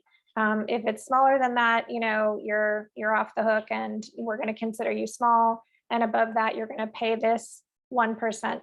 I'm using the 1% as an example because it will also register with people, even though it's not the same as like the 1% property tax, right? It's not the same because that's on the assessed value versus what you're paying in rent, but that 1% is something that does resonate for people. My gut is to prefer the 20,000 square feet and not be in the business of going through all the different categories. If we were to go through the categories, I think it's going to be really easy for the 7 of us to end up picking off just about everything. And then I don't really know what we will have achieved. So I don't have any answers tonight, but those are sort of the categories that I'm in. What if we align on medical and educational? What if we just say, look, it's just how big your business is? I'm concerned about where we'll end up if we start exempting everything that people care about, because let's be honest, we care about most of it. Shoot, there was something else I wanted to tag on that, but I'll come back to it. Okay, now I don't know that we've made too much progress on the utility attachment B1. I think we're sort of circling around there. I will say I did super appreciate in attachment B the different city examples and the ballot questions. That was super helpful, very helpful. Okay, now I want to go to polling in just a little bit more detail. I will not wordsmith. I know everyone, almost everyone on this call, those of you who don't know me don't know that I can do this, but I'm not going to. But like, I'm just going to say a few pet peeves I have. Infrastructure is not a word that means anything, to people that aren't in the government or, construction. So it has to be examples. Affordable housing, that has to be defined. You cannot just say affordable housing. If we mean subsidized housing that is below market rate for people whose incomes is below a certain level, then we need to say that. I want to be super clear on that. We talked about the problem seriousness battery. God, everything about that is scary. And then when we get to general support, I guess for the business tax, I think it's possible we could just be asking the one example, right? As opposed to doing parcel plus business license tax, rather than asking them to go through that. I agree with Councilmember Phil Seth. I don't know that we're going to get very much. I don't know how helpful the information is that we would get from that. Variations in wording on the importance of the potential projects and priorities. So, the Vice Mayor has a good point here. We have not done a good job of saying what we're going to spend this money on. And whether or not there's consensus amongst the three of us, I think isn't particularly relevant. We could all say what we think from here till the cows come home, and that wouldn't change, right? We have to go to council and have the 7 of us. So I don't know that we can resolve that tonight, but I think maybe if staff could just like a few paragraphs or when we come on November 8th, I think you said. I mean, one philosophy would be we're going to have to spend a lot of money to make sure traffic isn't terrible in the future, right? That's essentially the train crossing, grade separation, and transportation, which is a long time problem and will return at some point. One could be, with the changes in our receipts, we could explain basically the budget issue, which we have, right? TOT is down. We're using federal money, which is one time. We have this issue with utilities. So, what are some of the things that we know the community would want us to add back? Days at downtown library, right? That kind of thing. Additional money for affordable housing, subsidized housing, et cetera. And then I think the third thing that would be, I guess, in projects priorities would be infrastructure. Sorry, terrible word, but like things we need to do. And whether that's, I'm just going to throw it out there, like rebuild City Hall at some point, right? Like if it's not safe for the police to be there, we have to think about what is our strategy? When is that going to be on there? Coverly, Parks Master Plan. So I guess if I think about the 3 different categories, I think it'd be helpful if staff brought that forward. And we could engage on the discussion. And I don't know that we'll all agree, and maybe you're going to have to use some components of each of them, but I think it's a really fair question. And I don't think, we've collectively given a great answer to it. Business tax components, really hoping there will be a lot fewer questions on that. And we won't be asked, okay, I see Director Noze is nodding. One thing that hasn't, I think we should add to the arguments in support of a business measure would be other jurisdictions. So, I mean, I think that's a fair thing that would be instantly said in a pro campaign is Palo Alto's, the only, community of its size on the peninsula, however it is we phrase it, that doesn't have it. Does that, add or increase or not your support? And then utility, we talked about climate. I guess we can come back to that. Okay, that was my long part on the poll. And I wonder if staff wants to pop up slide 25 now, which is what we're supposed to be doing tonight, just so we can refresh our memory about the where you need input. How are we doing on time? Oh, not bad. Should we take a 5-minute break? let's take a 5-minute break. Take a 5-minute break. Everybody get a glass of water, cup of caffeine, whatever it is you need. And let's come back at 7:45. And then let's see if we can make progress moving forward. Okay, thanks everyone. See you soon.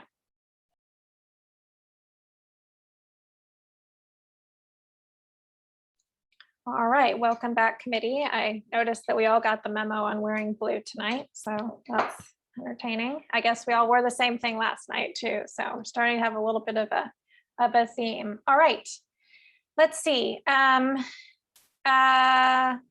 Director Nose, did you want to put up this slide, or did you have another thought about how to proceed as we head into this next round? I think the slide would be perfect. So Ms. Pross has it up, and really, again, kind of A, B, and C are pegging to what we initially outlined for folks on this. So first being, any further guidance on square footage. For example, one thing that I think I've heard general consensus is not only a business tax on square footage as the unit of measure, but with a business license tax as that basis as the preference versus a parcel tax. So things like that are characteristics that would be helpful for the committee to identify those preferences as a recommendation for council for the focusing of staff's continued work on this. I would also say on, C is recommend the finance committee recommends the full council direct staff to execute this initial poll and any edits or common themes that the committee wishes to solidify. Okay, thank you. Colleagues, why don't I pause here for a moment. Shall we do another round or are we ready to start making motions here? I'd welcome your thoughts. Eric. So yeah, just sort of ruminating a little bit on the 20,000 square foot limit. I guess let me ask staff this. But wait, hang on, Eric. I'm asking a process question, not a. Do you want to do another round or do you want to jump into motions? I'm happy to do either, but I'm just touching base with both of you to see how many more questions and comments you have. If you did another round, I would take up a short space of it. Okay. But if you want to do motions now, I'll ask. No, that's fine. I'm just checking. Vice Mayor, would you like another round as well? Well, I think the next round might be most useful of us talking about what we maybe can do in a motion as opposed to try to verbalize the exact language of the motion. Okay. All right, so let's do another round with questions and comments on slide 25 as we head towards the motion. Councilmember Filsash, shall we keep to our regular order? Sure. Go ahead.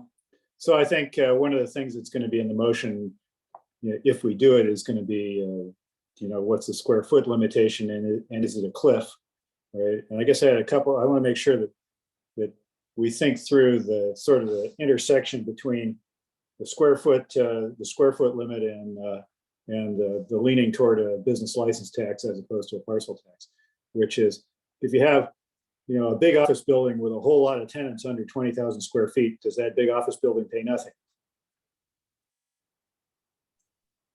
Potentially. Okay.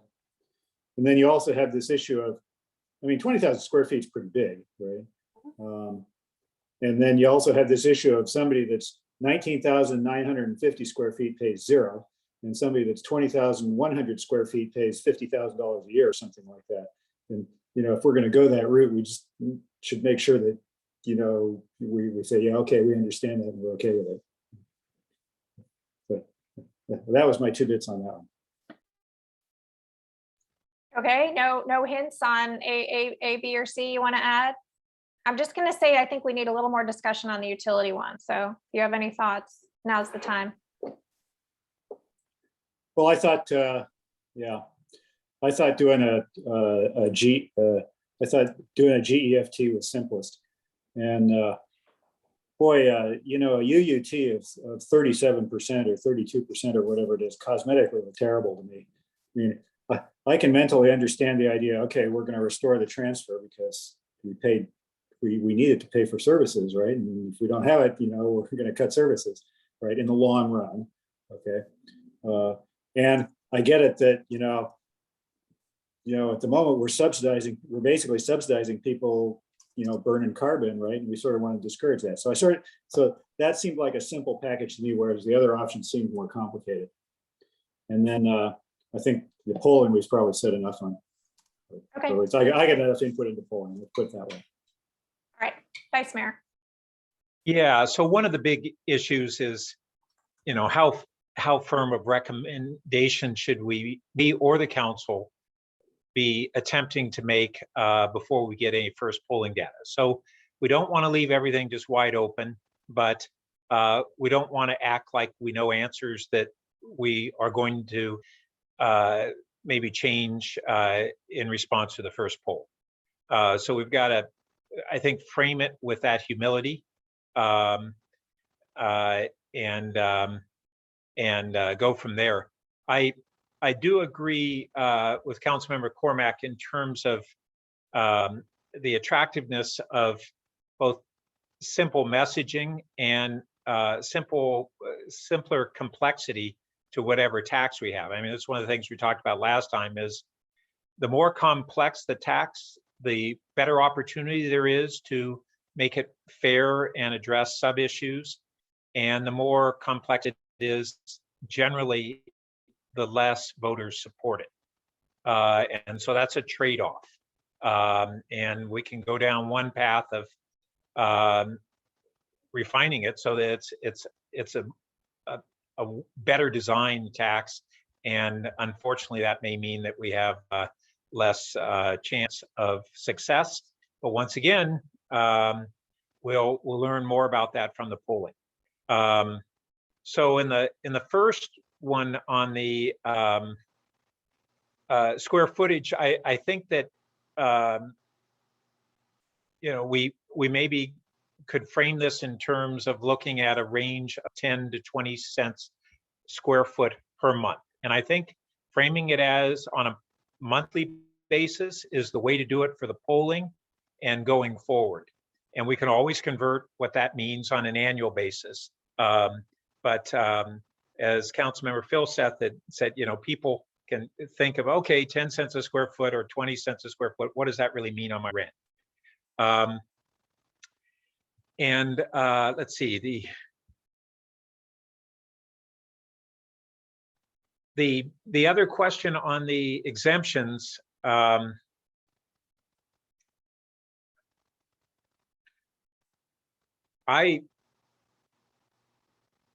first, I'm undecided myself. I do think that there's a problem having this cliff on the building size when we're really trying to have this focus on, or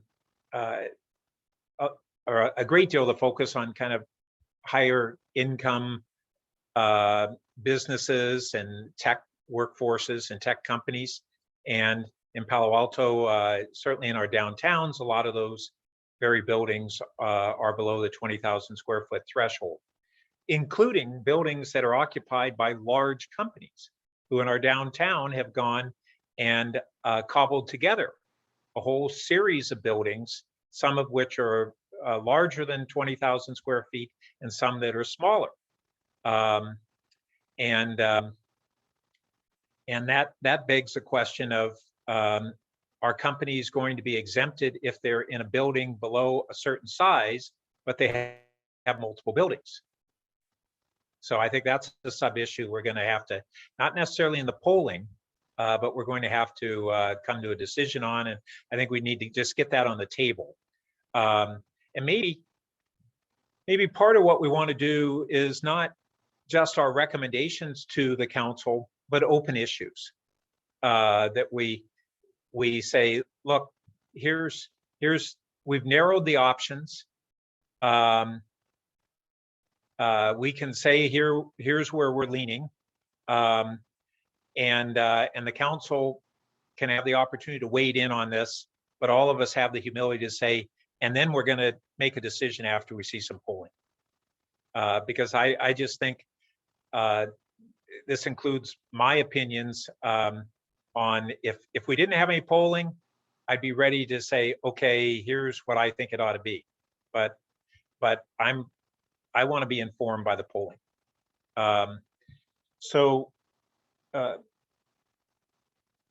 let's see. So one of those questions is going to be, do we exempt based on use or building size? And how do we contend with businesses that have multiple buildings? On the utility users tax,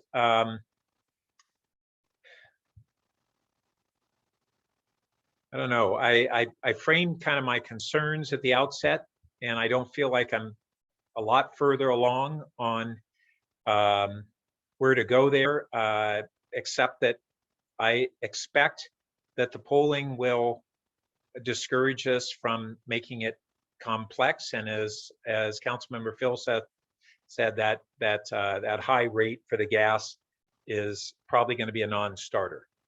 And that may be something that we even tonight want to recommend against. That's one of the things that we can narrow. And I'd be inclined to do that.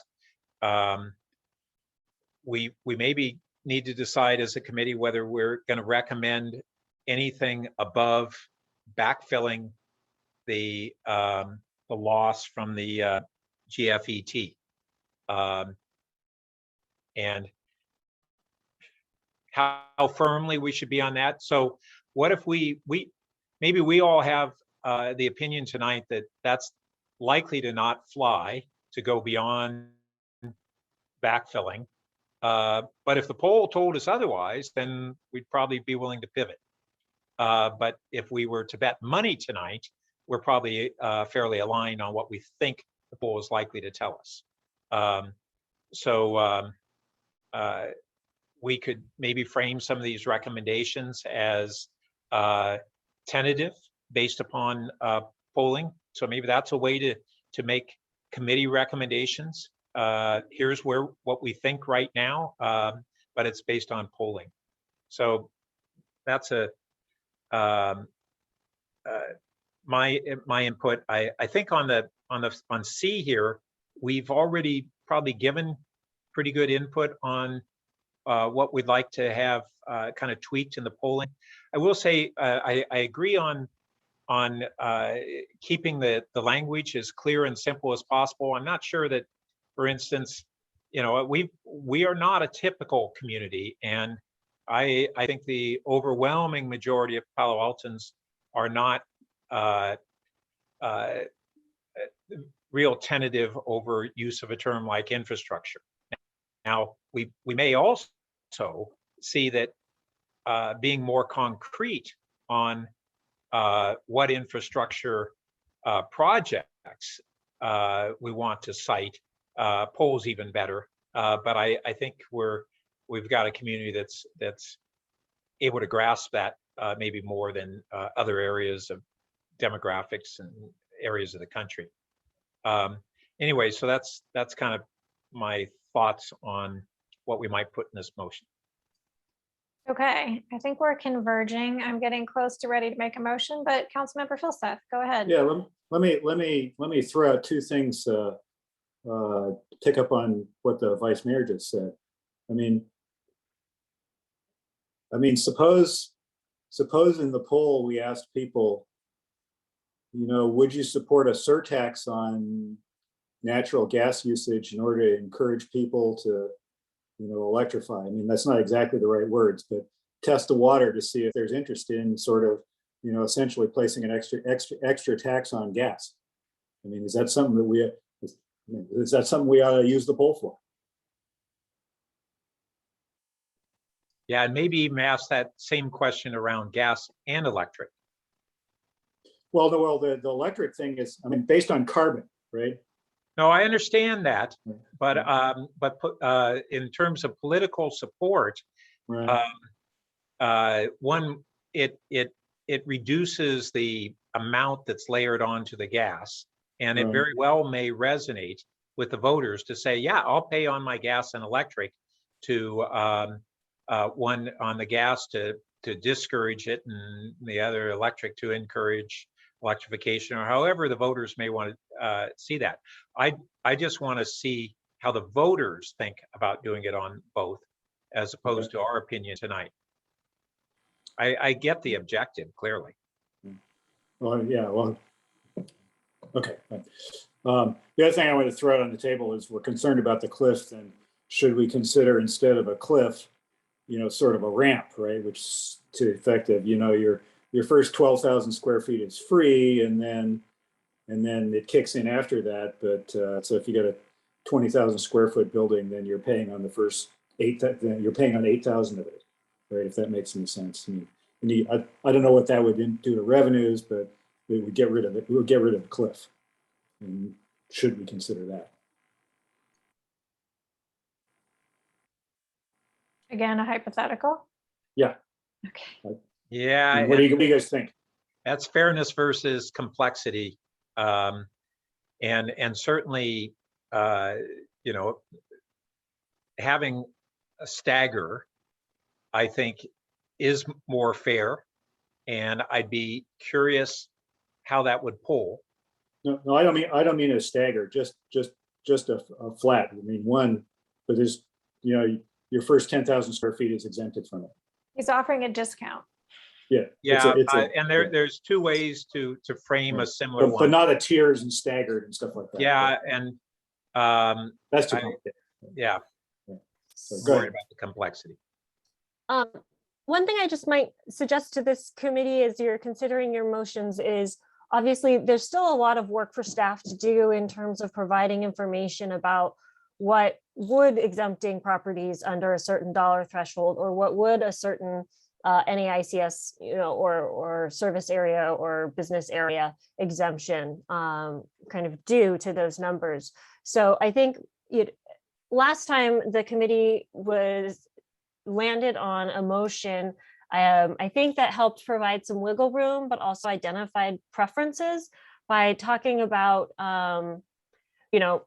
protection of these areas, but with an eye towards simplicity and administration. I don't think the committee has enough information right now to be able to say, yep, do a 3-tiered rate and it'll be, what. If you provide the guidance of, no, I don't want a tiered rate, or I would, we would be open to a tiered rate that's simple with preference towards these areas. I think that's something that staff can then take that guidance back and come back with options. And we'll continue this process, obviously, of further refining. But even those kinds of areas will help us kind of delve into, well, how many square feet are attributed to retail, or how many square feet are attributed to hotels? And so we can look at that and provide that information, and also knowing the goals of the committee of, say 10 to 40 million, or something like a 10 cent to 20 cent monthly rent, we can play with these and come back with more information. So I want to give the committee the flexibility to please do continue identifying these areas and these structures and characteristics. Super important to help us continue to move forward. Also, don't feel you have to solve the problem tonight. Just guidance like tiered versus no tiered is very helpful. Okay, let me try it. Let me try a different one. Then I think what I'm hearing from the committee, that we're sort of leaning away from trying to differentiate between uses. Retail versus personal services versus other kind of stuff, and we're really focused only on square footage because that's simple. I think that's what I'm hearing. But am I hearing that? Well, I'll just jump in and say, that would be a preference of mine for keeping things simple, but I'm confident that of the full council, there'd be interest in exempting some segments. So we actually, I think, are going to need to have staff look at both, right? Like if we, and I hesitate to even say the intersection, but like if we set a threshold, and again, I'm just using 20,000, not because it's magic number, but because that's the information it's provided to us in that level. And that's what East Palo Alto had. But, the other way, thinking about the terminology that Ms. Nozay was using, Director Nozay was using, we could say like, and model what it would look like to exempt segments that are already contributing to the city's revenues, whether that's retail or hotels or whatever. I'm not expressing a preference for that. I'm just thinking that we might want to see it both ways. But do you think that'd be possible, Director Nozay? Yeah, I mean, because if we say like, the industries, of interest that already contribute separately to city revenues, does that capture it? Retail, hotels, those are the ones I've heard. Sure. And just to remind the committee, the last round, so the other direction that staff is working under from an impression perspective and will bring to the full council for their confirmation is, last time the committee narrowed down to some sort of business type tax based on square footage with a potential protection or deference to small retail and services with a view towards simplicity and administration. So what the committee could consider is that all encompassing in the intent in terms of areas to look at exemptions, or are there areas that are missing from that language? And so what I would encourage the committee to consider is the additive aspect of it. So what additional pieces would you like to add or take away from that, as opposed to reinventing it? And I think we can look at, to your point, both size as well as industry. And frankly, if we can't do it, we'll come back and tell you that we're unable to get that data, or this is the best we can do. Yeah, and I just want to acknowledge the comment the Vice Mayor made earlier. And yeah, let's consider this a tentative recommendation. That's we intend to modify based on the results of the polls for sure. But I think we've made a lot of progress, and I think it's time to start making a motion. Director Nozay, do you want to help us, or do you want us to do it on the fly? We'll do it together. We'll do it together. Yeah. I'll start talking, and then we'll see if we can find a second, and then we'll amend from there. Okay. So under A, recommend the city council not review the refined calculations, right? We're not asking them to do that. No, so let me, okay. To recommend the city council direct staff to model a business license tax. And I have to turn to the page with this. At a rate, and I'm just going to put it X to Y. We'll come back and sort out those numbers per square foot per year, with thresholds for square footage size. And what was the phraseology about like exemptions before? And exemptions for industries. The last motion from the committee was, I'm sorry, exemptions for potential, or rather it wasn't exemptions, potential protection or deference to small retail and services was the last finance committee. Yeah, I mean, motion. I think we're going to be getting there if we have a threshold for square footage size. I think I'm really thinking more, I mean, let's see if we can just, let's put it and possible exemption for retail. Let's just start with that and then see what my colleagues want to add or delete. Okay, business license tax. Okay, so now let's do the rate of, let's see, I was doing an annual rate, right? So I guess it would be what, 53 cents to $2.11. That's the rate, right? Off of A2, the one that takes out the 20,000 square feet. Jump in if I'm not using the right numbers. I think we're checking. Christine, are you able to? I That's see. per month. It looks way too much. No, I think these are annual rates that Chair Cormack is citing. 50 cents, Yeah, I have per year. $3.11. 53 cents to $2.11. Yeah. Can we do We'll fix it as we go. Let's just get something out there and then let's Okay. make it better. Okay. Okay. I think that's what I heard on A. Do you need anything else, Director Nozay and A? I would just add other questions for the committee's consideration are things that I heard were things like a tiered rate structure, Let's see. And another one is you had thresholds for square footage size. Okay. Yeah, and that so would we be can one. take out and exemptions for industries in A. I mean, I'm not, well, we can decide about the cliff and tiered thing coming back. I mean, obviously the staff is listening to us. And if as you work with this material, you know, it becomes apparent that there's a separate cliff. There's no reason you can't come back and propose and say this, you know, an alternative would be more graduated.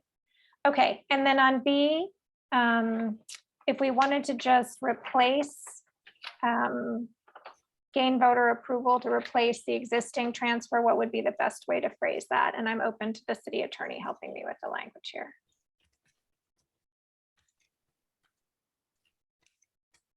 Was it option 2?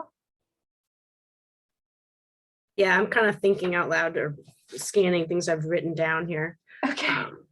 So if you're looking to replace the gas general fund transfer, then I think you'd be seeking voter approval to modify the 2009 transfer GFET formula to transfer a percentage of utility gross revenues. Okay. Right.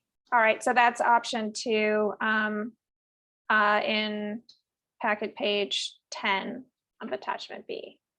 There you go. Okay, I'll just wait while the ever busy city clerk catches up with us.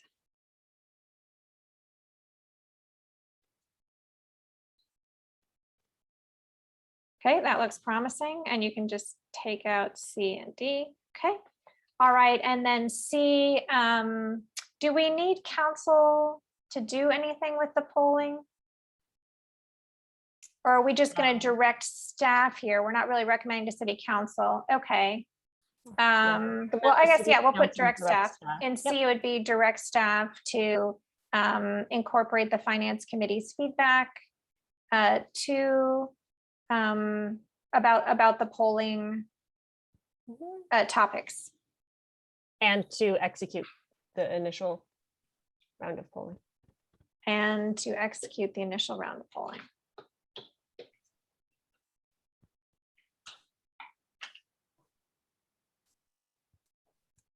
All right, bare bones, enough to start with. Let's see, I obviously need a second before we can start amending this. I had a question on B before Please. you go to that. Did you want to have council explore seeking voter approval to modify the Yes. formula? Okay, Yes. Direct. I think I'd put that first. At the beginning, so Yeah. yes, clerk, that would be at the beginning of B before Right. modifying. Recommend the city council direct staff to explore modifying. To seek voter approval. Yes, sorry, to seek voter approval to modify.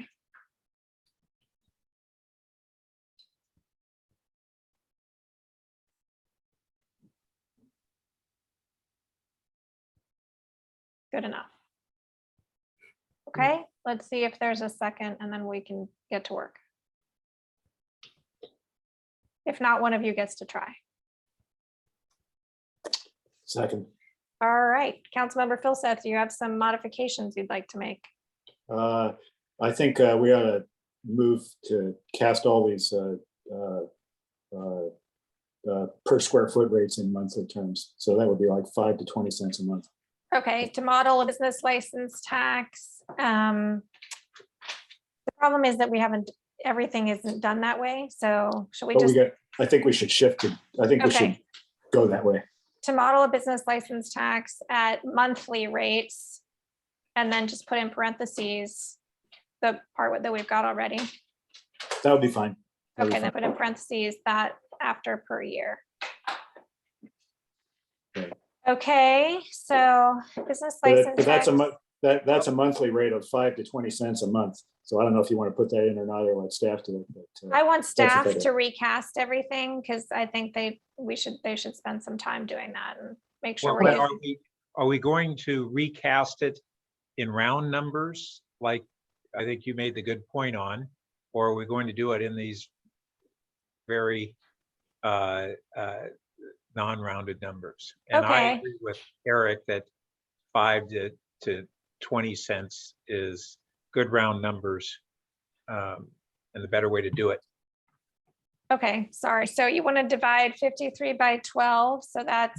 No, 5 to 20 cents. And that- 53 over 12 is between 4 and 5. But That's what I'm getting at. So 5 cents to 20 cents per month per square foot? Yeah. Yep. Okay. Fine.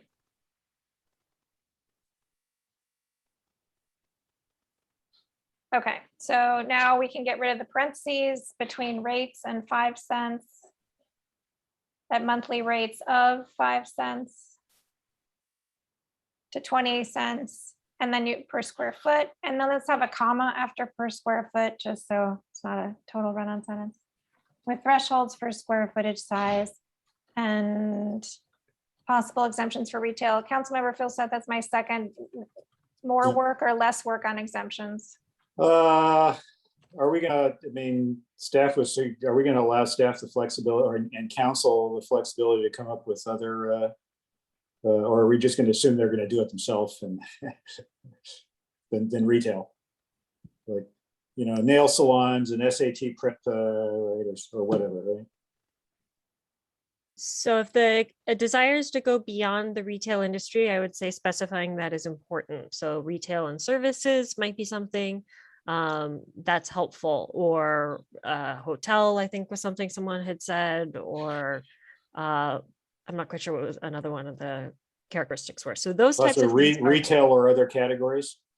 Well, but staff needs to know what those other categories are, because we're actually going to have to tease Yeah. into what are the square footage associated with each of Right. those categories. Okay. So I do need some narrowing. Otherwise, of the 25 million square feet in a city, we're going to be looking at every square foot. Yeah. So And we every- have, what's retail, what retail like services? Does that include personal services?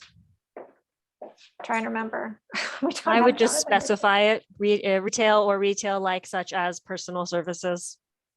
Because I mean, if I'm you're not sure- questioning I'm it, not your sure. colleagues may question it. Again, I'm not sure I'm gonna I'm- support this, but. I'm leaning back to leaving it at retail, actually.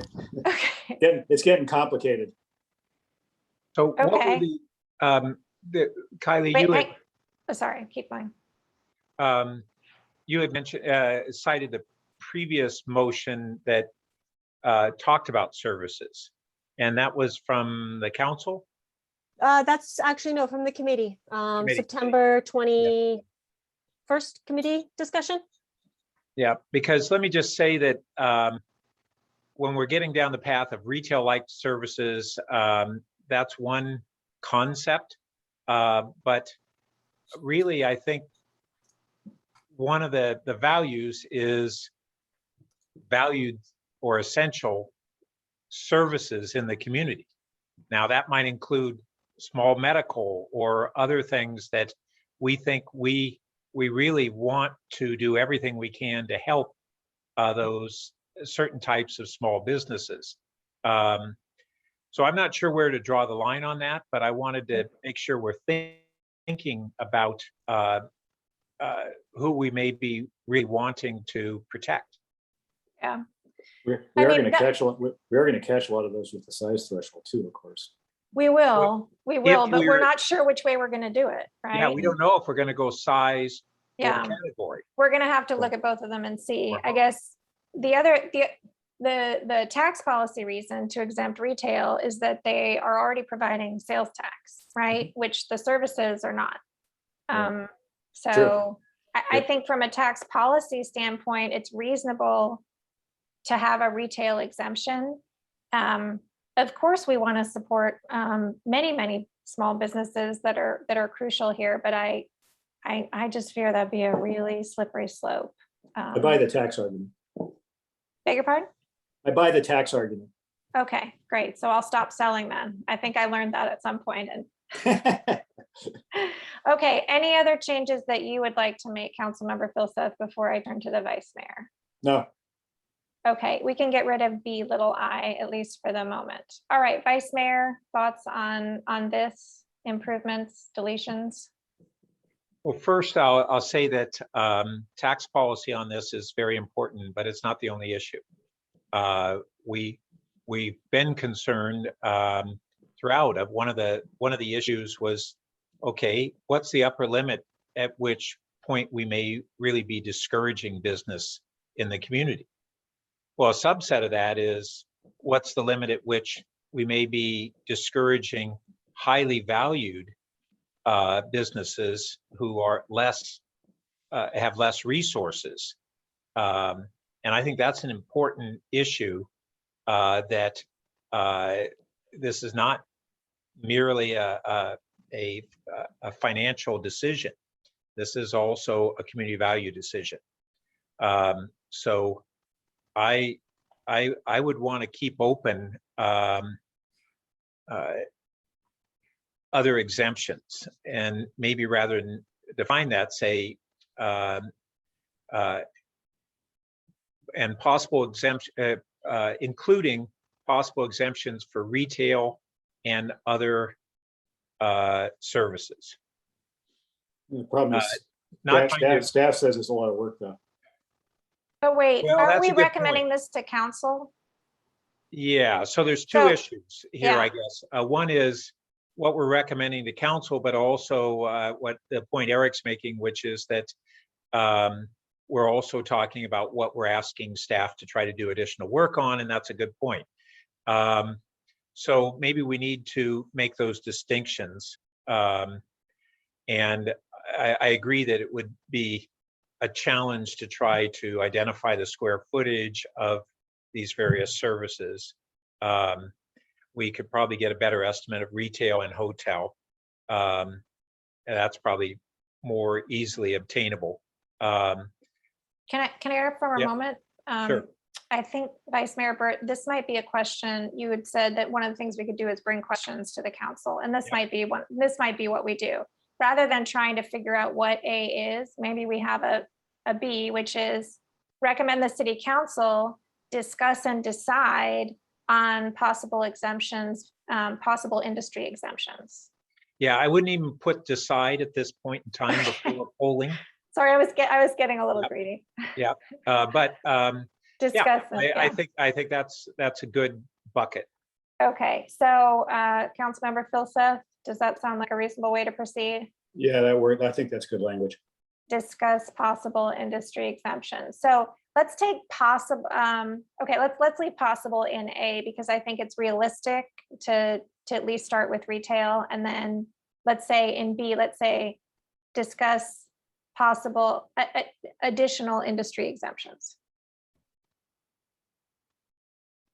Yeah, and maybe we want to say that council discuss. Yeah, well, this is where we're recommending the city council. So it's recommending that the council discuss any, let's say any additional industry exemptions. I don't assume that there's going to be additional ones. Okay. Can yes. Councilmember Cormack or Chair or both?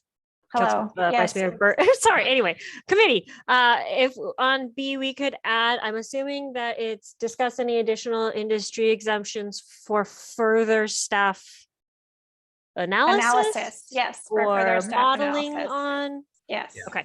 Sounds good. And just organizationally, I'm wondering whether this B should be a subset of A, because otherwise we Sure. have to clarify Yes. it's the business Excellent. tax. Yes. Good idea. We'll add back the little I. Okay. Other improvements, Vice Mayor Burt. So on B, I would really like to see us refer a question to the council on for their discussion. Once again, we want to keep it that way until we're informed by the polling, all of us and the council. But the option of the UUT changes to, I don't know what's our best wording, to backfill for basically the prospective losses from the court case. So a revenue neutral general fund revenue neutral changes to the UUT. Sorry. Molly, do you have any ideas on how to word that? So I I thought that was what was described in B. Those are other good words to describe the same concept, or are they different? And then I don't understand how. Well, He's added the descriptor that the revenue is supposed to say the same as it was before. yeah, and the question Yeah. whether it's just to the gas portion of the UUT, or we make it so that we change the entire UUT and it stays, it's revenue neutral. So do we put all the change on the gas UUT, or do we up the rate on everything so that it appears as a more moderate rate increase spread over more utilities? Okay, I so think, go ahead, Molly. yeah, so council members, maybe we need to distinguish between two ideas and make sure you give us the direction you want on both. One is how much funds do you want to raise? So I hear both of these versions saying we want to raise the amount of funds that we will lose under the logic of the Superior Court decision in the Green case. Then the second thing, maybe there's a difference. So if you could specify, the way we had interpreted B is that you wanted to roll that into essentially into the gas rate line, so that once the voters would approve this at the ballot, it then looks and feels just like the current system, where it becomes a part of what they pay for on their gas line on their bill. You could also put those dollars somewhere else. You could put them into our ordinance, our UUT ordinance, and you could spread it over a bunch of different utilities or just the gas. Right. And I would like the council to be able to look at both of those options. And just to reiterate, if we do it just on the utilities, then what we've done is push out the time frame in which we would see a loss of general fund transfers over the 10 years that we're diminishing the use of gas. And then Right, so it's gone. So to Molly's point, right, the one object is to, and I think that's a good observation, that's helpful, right? Which is one objective here is to restore the revenue we're losing from the Green case. And the other is sort of to future-proof our utilities, our UUT revenue as usage shifts from gas to electricity. Yeah, which was what I talked about in the beginning, but I'm not sure we've sort of landed on this yet. I mean, do you guys know this? I mean, if people use less gas and more electricity, do our UUT revenue shift because of the amount of gas you use versus the amount of electricity you use and the cost? Do you guys know that? Which guys are you talking to? Yeah, we'll have some sort of I don't think we know it with precision, but something else to bear in mind is we're also going to move from petroleum in our cars to electricity, and we will over time lose our portion of the gas tax, but gain revenue on the electricity side. Right. But I think at this point in time, trying to predict the time frame and the exact shifting of those revenues is speculative. But in general, I think we're going to have that shift, and it'll be somewhat of a wash. So I mean, if it's a wash, it's a don't care, right? But if it's not a wash, then you do care. well, but I think we have a few utilities folks. Do we still have them with us? They're probably like pulling their hair out, trying to think about how to model this based on when people switch to what kind of car or like hot water heater. Like that sounds challenging even for them. Yeah. Mr. Abenshine, would you like to weigh in before we get ourselves any further down this path? Yeah, I mean, we've done some very preliminary, very high level modeling, and I think you're spot on in saying it's very hard to predict. And I think trying to nail down the time frame and the size of the shift is really, really hard. I guess order of magnitude, we're not expecting the electric use to double. It's probably less than a 50% increase. And that's probably the level of specificity that we could go to with what we know right now. And of course, the time frame is very uncertain. Yeah, but that's super helpful, the ballpark. And we So- can, Go ahead. maybe can I try to dictate something for B and you tell us if it's right? So direct staff to model 2 methods to replace the GFET funds at risk in the green case, colon, little I, seek voter approval, modifying the blah, blah, blah, transfer, that's good, that's little I. And the second one would be, so little, thank you, 2I, distribute the increase across, fill in the blank, you tell us, as an increase in the percentage UUT. Okay, and I think then- when I would, that sounds great. I think when I was speaking earlier in the beginning and listening to what Ms. Bartel was saying, it sounded like gas and electric made the most sense. What do my colleagues think? It's the least legally risky. You could also add it to telephone.